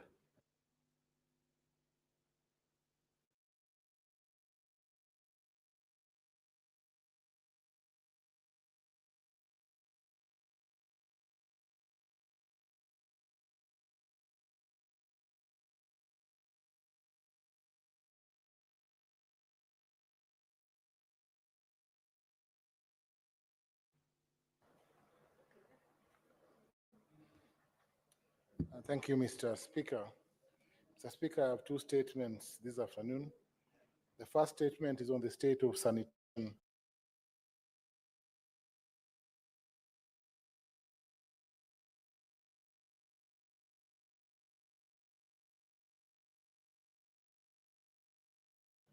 in the rural areas of Kisumu County. Mr. Speaker, I rise pursuant to Standing Order 53-1 to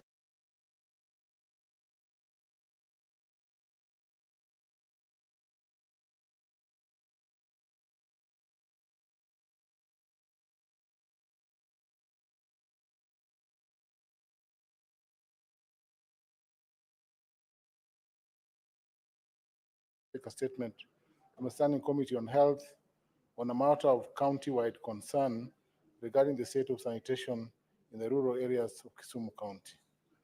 Mr.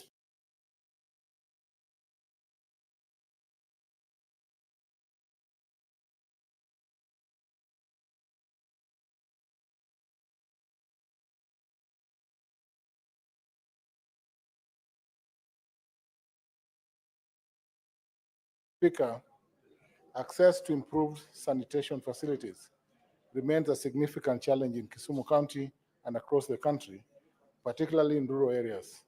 According to a study published in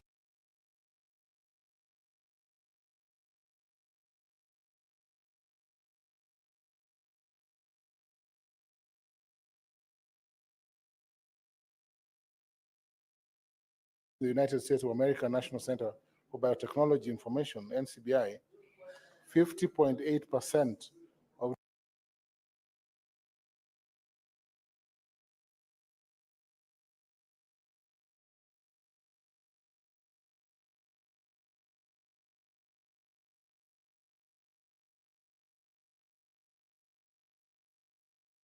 rural populations in Kenya use an improved sanitation, and another 13.9% practice open defecation.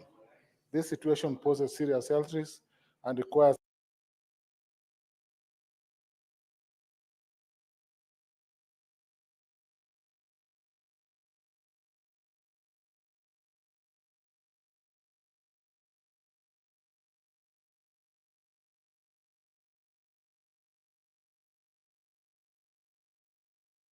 urgent attention. In this regard, Mr. Speaker, I request the committee to address the following: the type and condition of sanitation facilities used by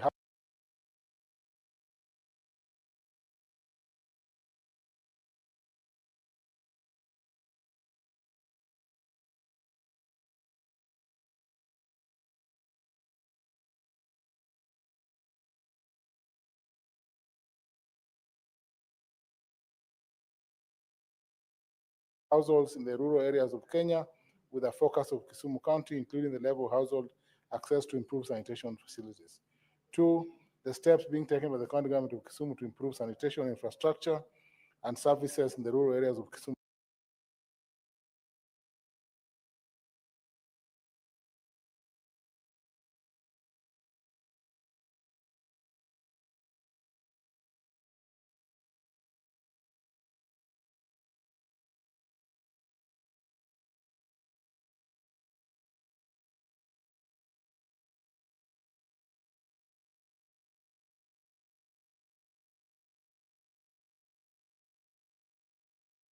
Kisumu County. 3, strategies put in place to enhance participation of local communities in planning and maintaining sanitation facilities and to ensure sustainability. And lastly, the budgetary allocation for sanitation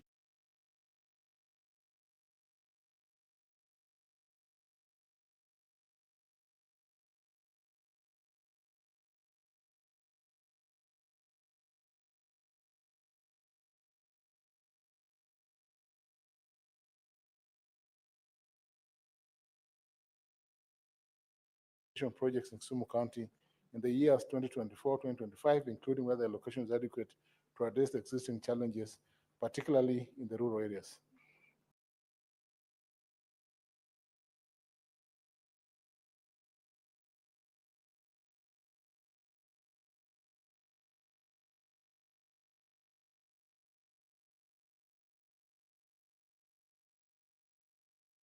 Mr. Speaker, my second statement is on the pollution of Lake Victoria.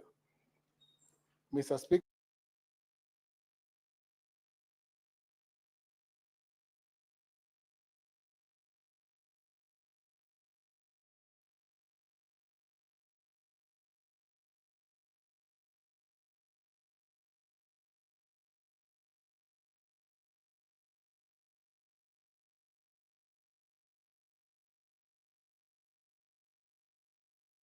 I rise pursuant to Standing Order 53 to seek a statement from the Standing Committee on Land, Environment and Natural Resources on a matter of inter-county concern regarding the pollution of Lake Victoria and the associated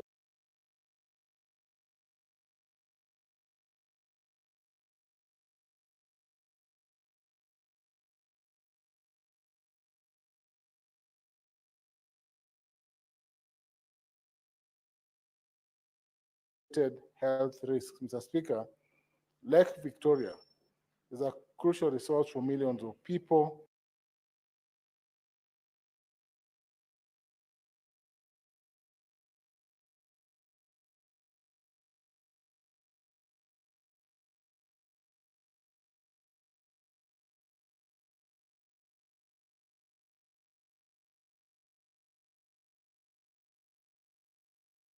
In and out of Kenya, and is facing severe pollution from untreated sewage, industrial effluents, agricultural runoff, and plastic waste. This contamination of the lake poses significant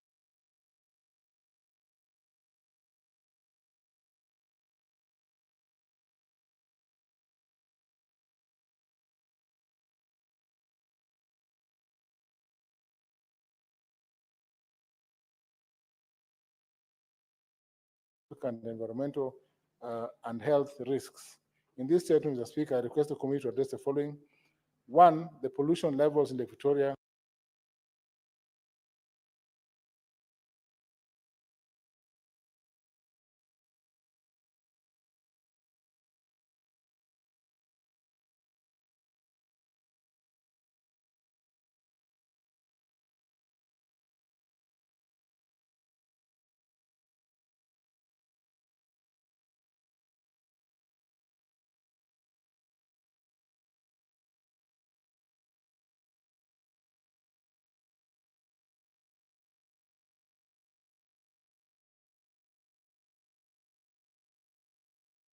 And the health risks associated with it. 2, the measures put in place to restore the lake and prevent further pollution, including the steps being taken to hold the pollution.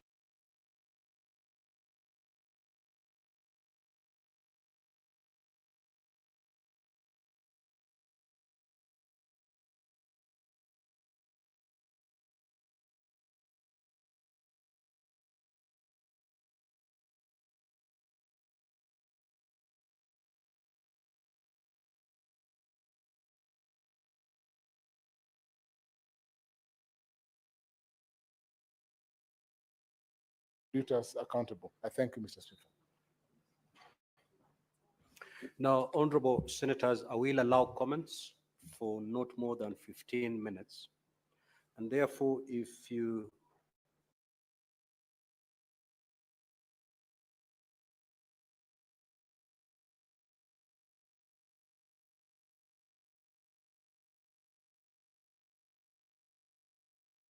get an opportunity to speak, kindly keep it under 3 minutes. The Senate Majority.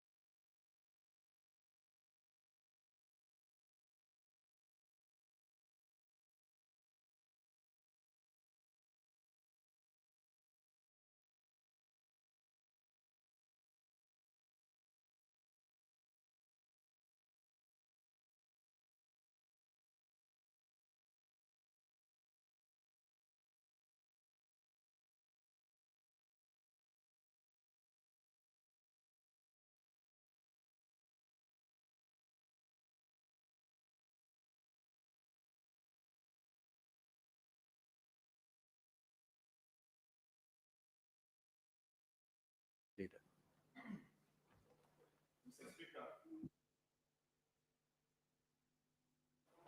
Mr. Speaker, I have a quick comment on this statement by Senator for Trans Nzoia. I feel that as a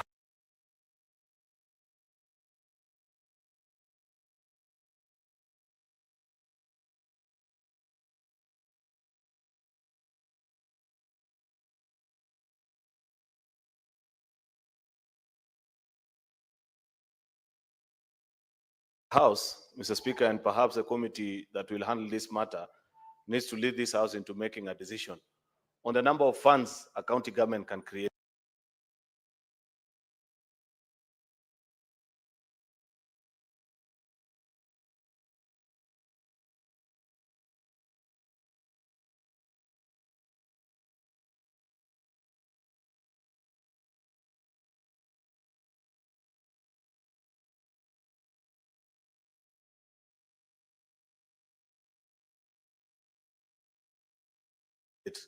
There are counties that up to now, Mr. Speaker, have more than 100 funds or even 200, all in separate different bank accounts, that it makes it even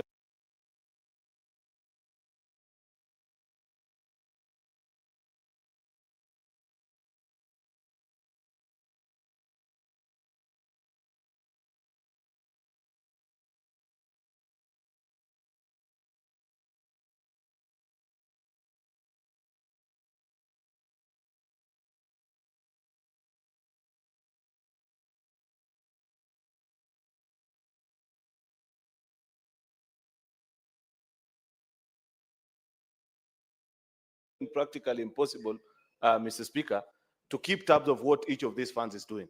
And as a House, we must make a decision, Mr. Speaker, that just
I thank you, Honorable Speaker, for giving me the opportunity.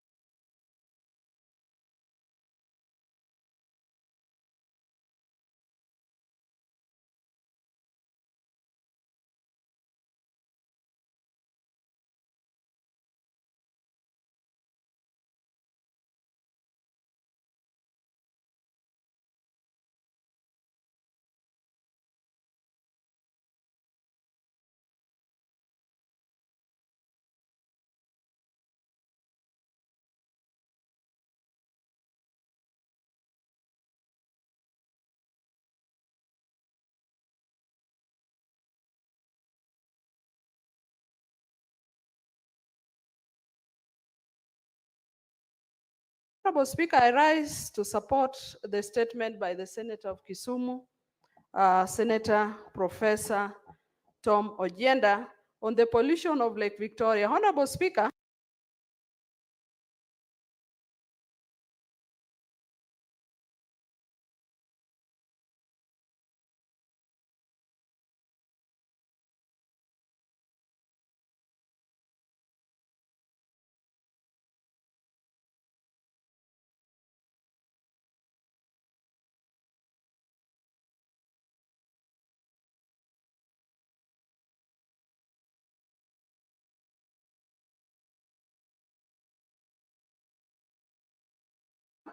sometimes back, a research was done by the Germans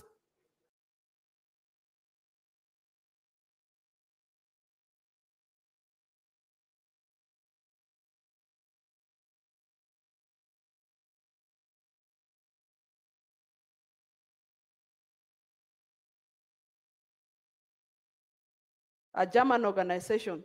And from the findings of that research, somebody said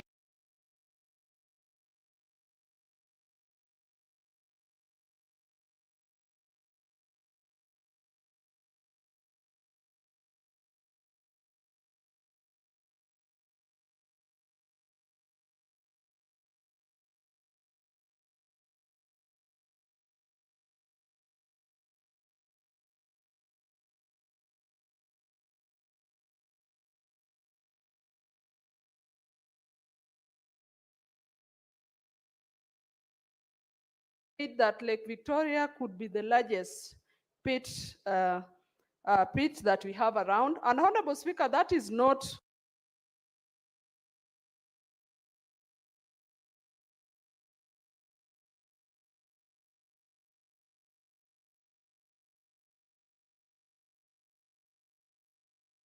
very healthy for all of us that have depended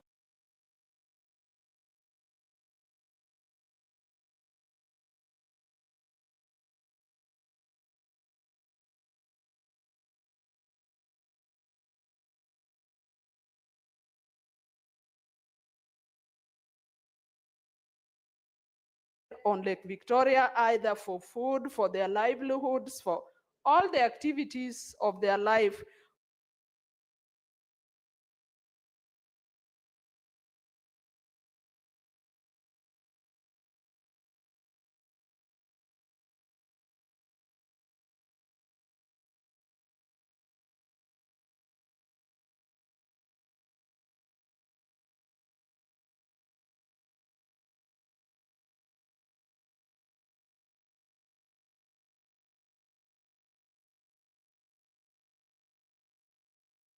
Honorable Speaker.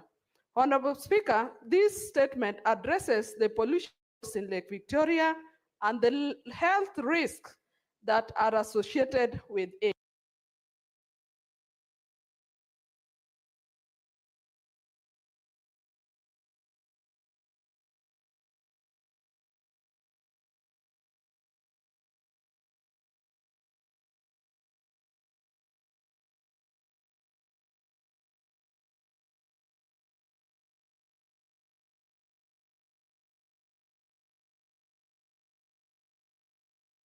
Honorable Speaker, where I come from, Homa Bay County, which is part of that lake, a number of our people suffer from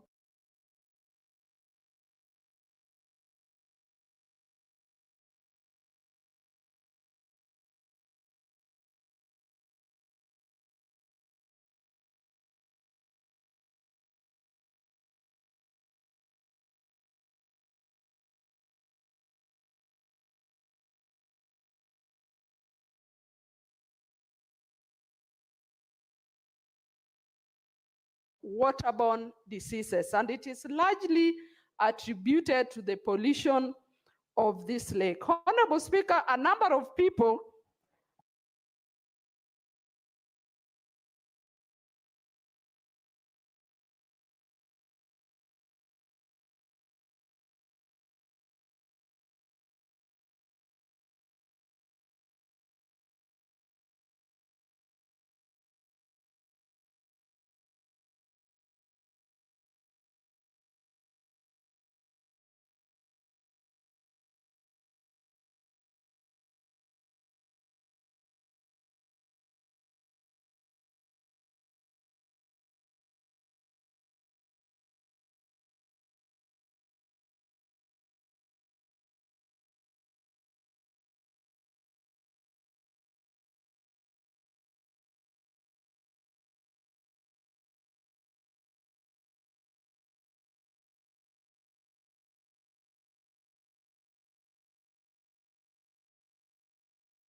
even use the lake as their to dispose of their waste. And these are sewage, and this must be looked into.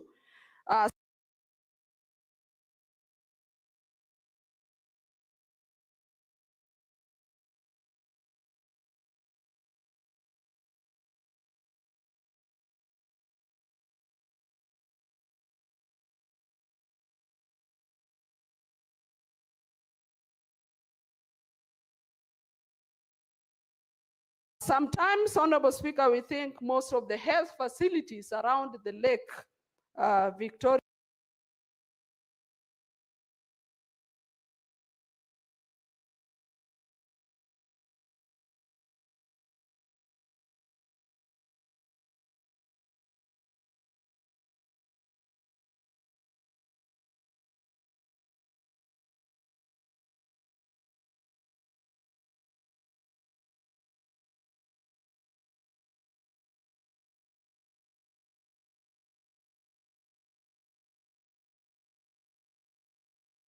region.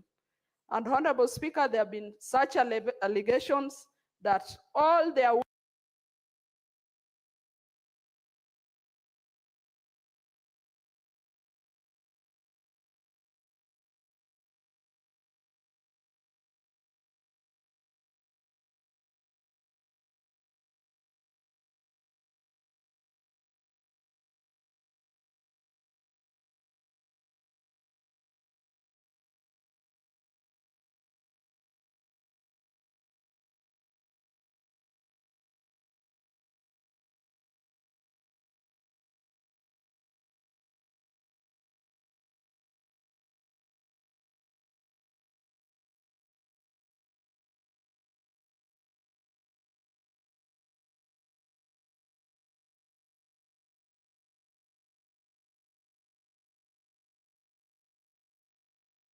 waste go to this lake.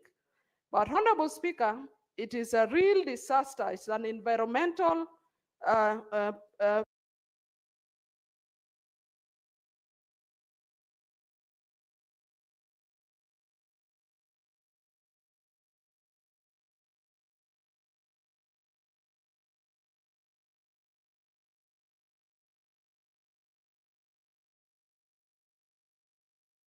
problem for the people that live around the lake.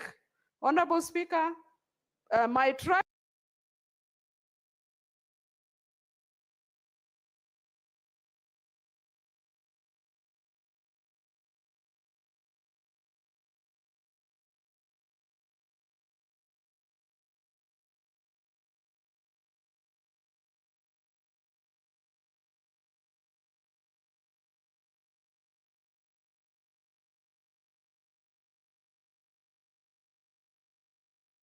The Luo basically are people who feed on fish, Honorable Speaker, and we are beginning to think, and I think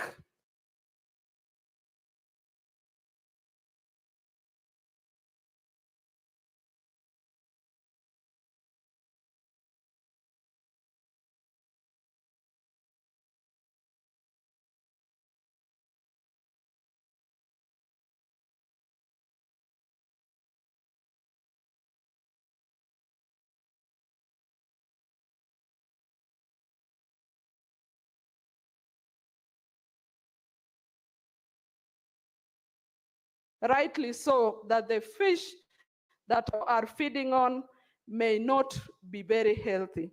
So, Honorable Speaker, I support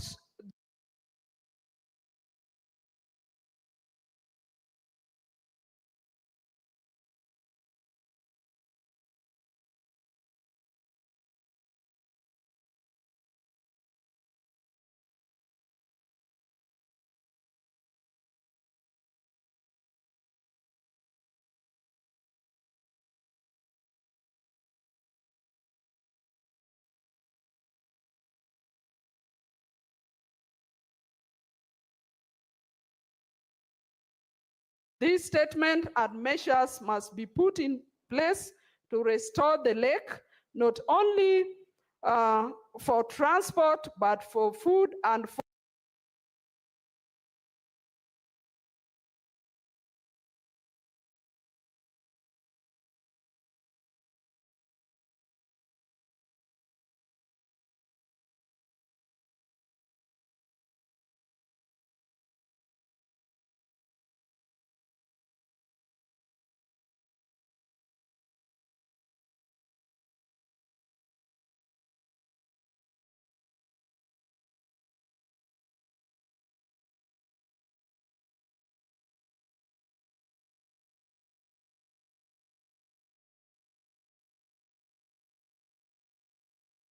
all the environmental issues. Honorable Speaker, I speak as a concerned habitat of the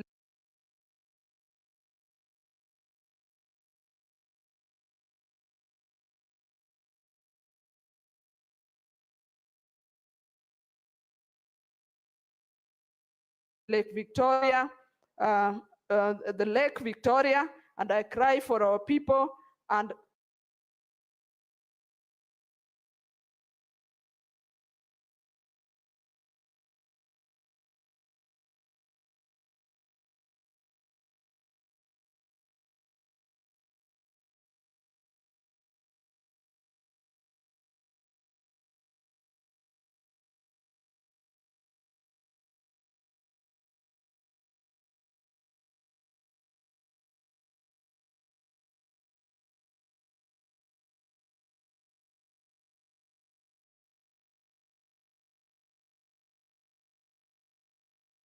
all that Senator Agenda has raised in the statement must be looked into, not only for the people of Kisumu, Migori,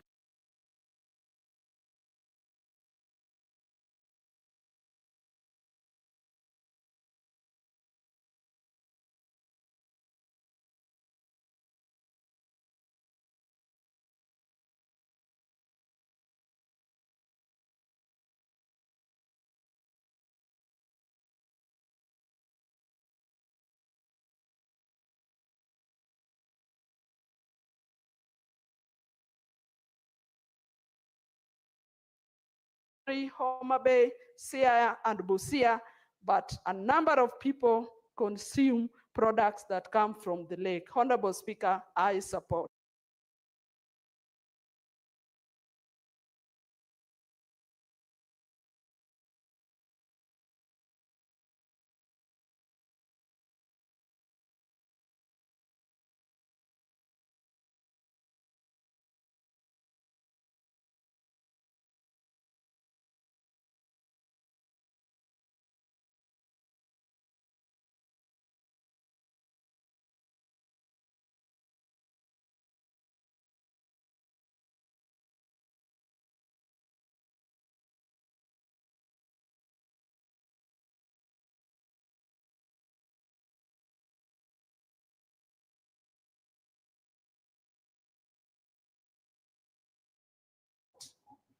Senator John.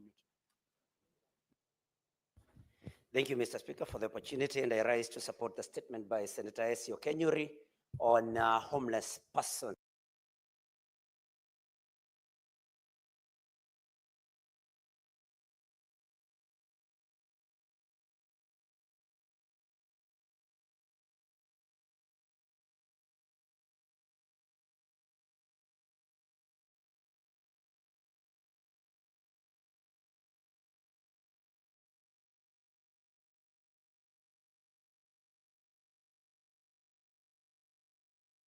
Mr. Speaker, we have had problems, and these are very old problems.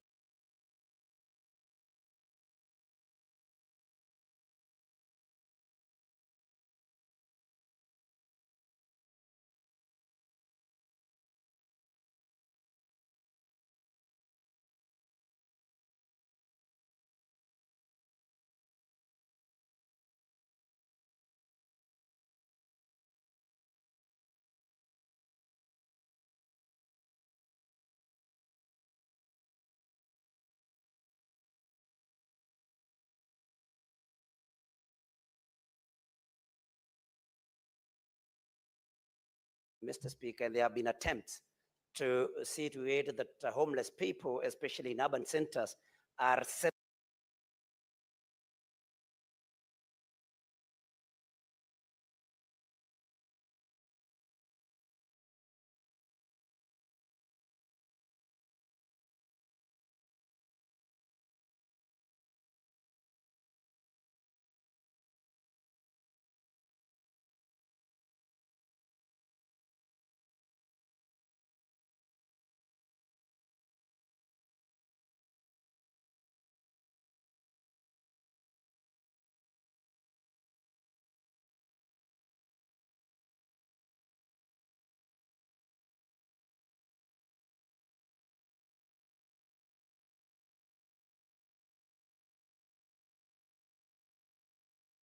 Although there has been some resistance, Mr. Speaker, but one concern that I have heard from the reading of the statement by Senator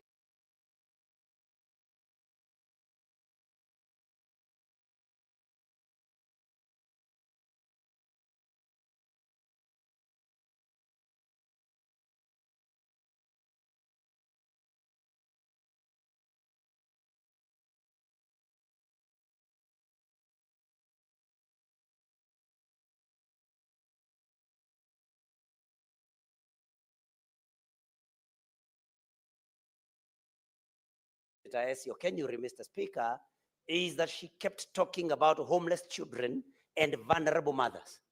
Just to say that we should also think about vulnerable fathers, Mr. Speaker, because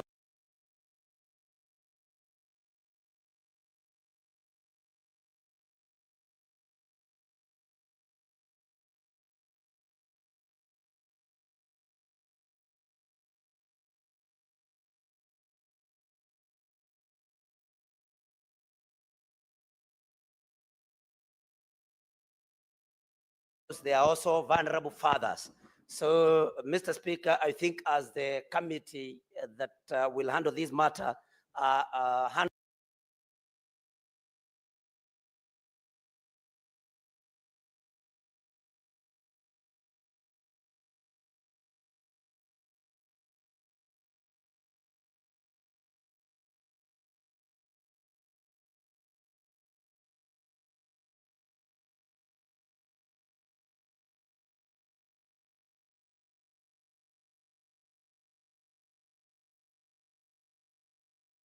does it, I think they should also think and make recommendations about vulnerable fathers and homeless fathers, Mr. Speaker.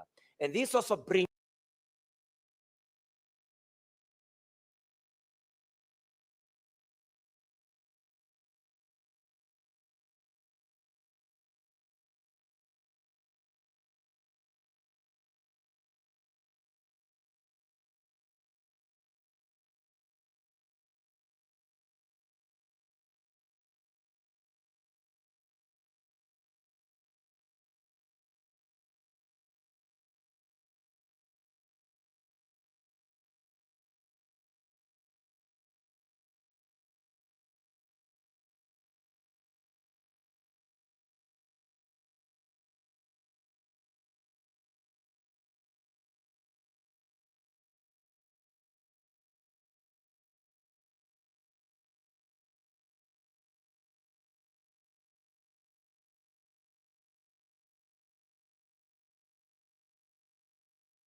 to question, Mr. Speaker, the issue of affordable housing.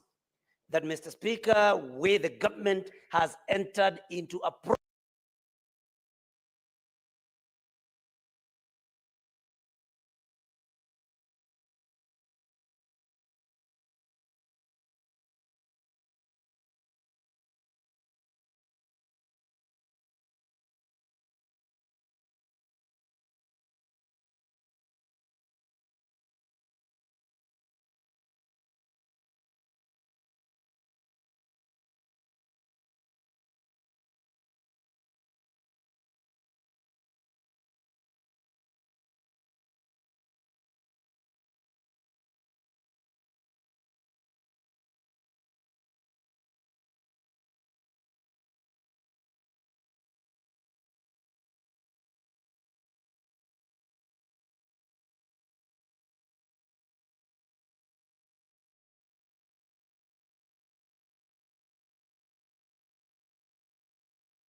program of affordable housing.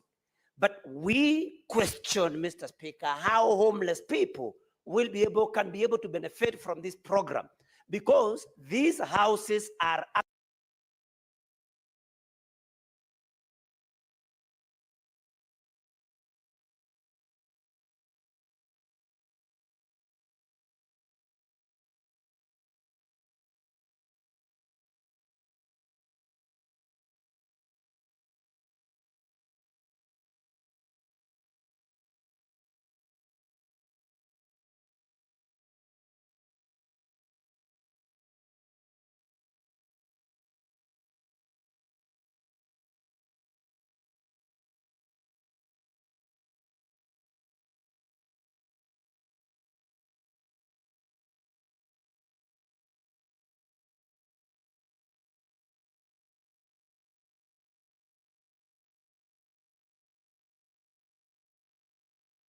actually, or when complete, will be sold to people. They will not be given for free. So, Mr.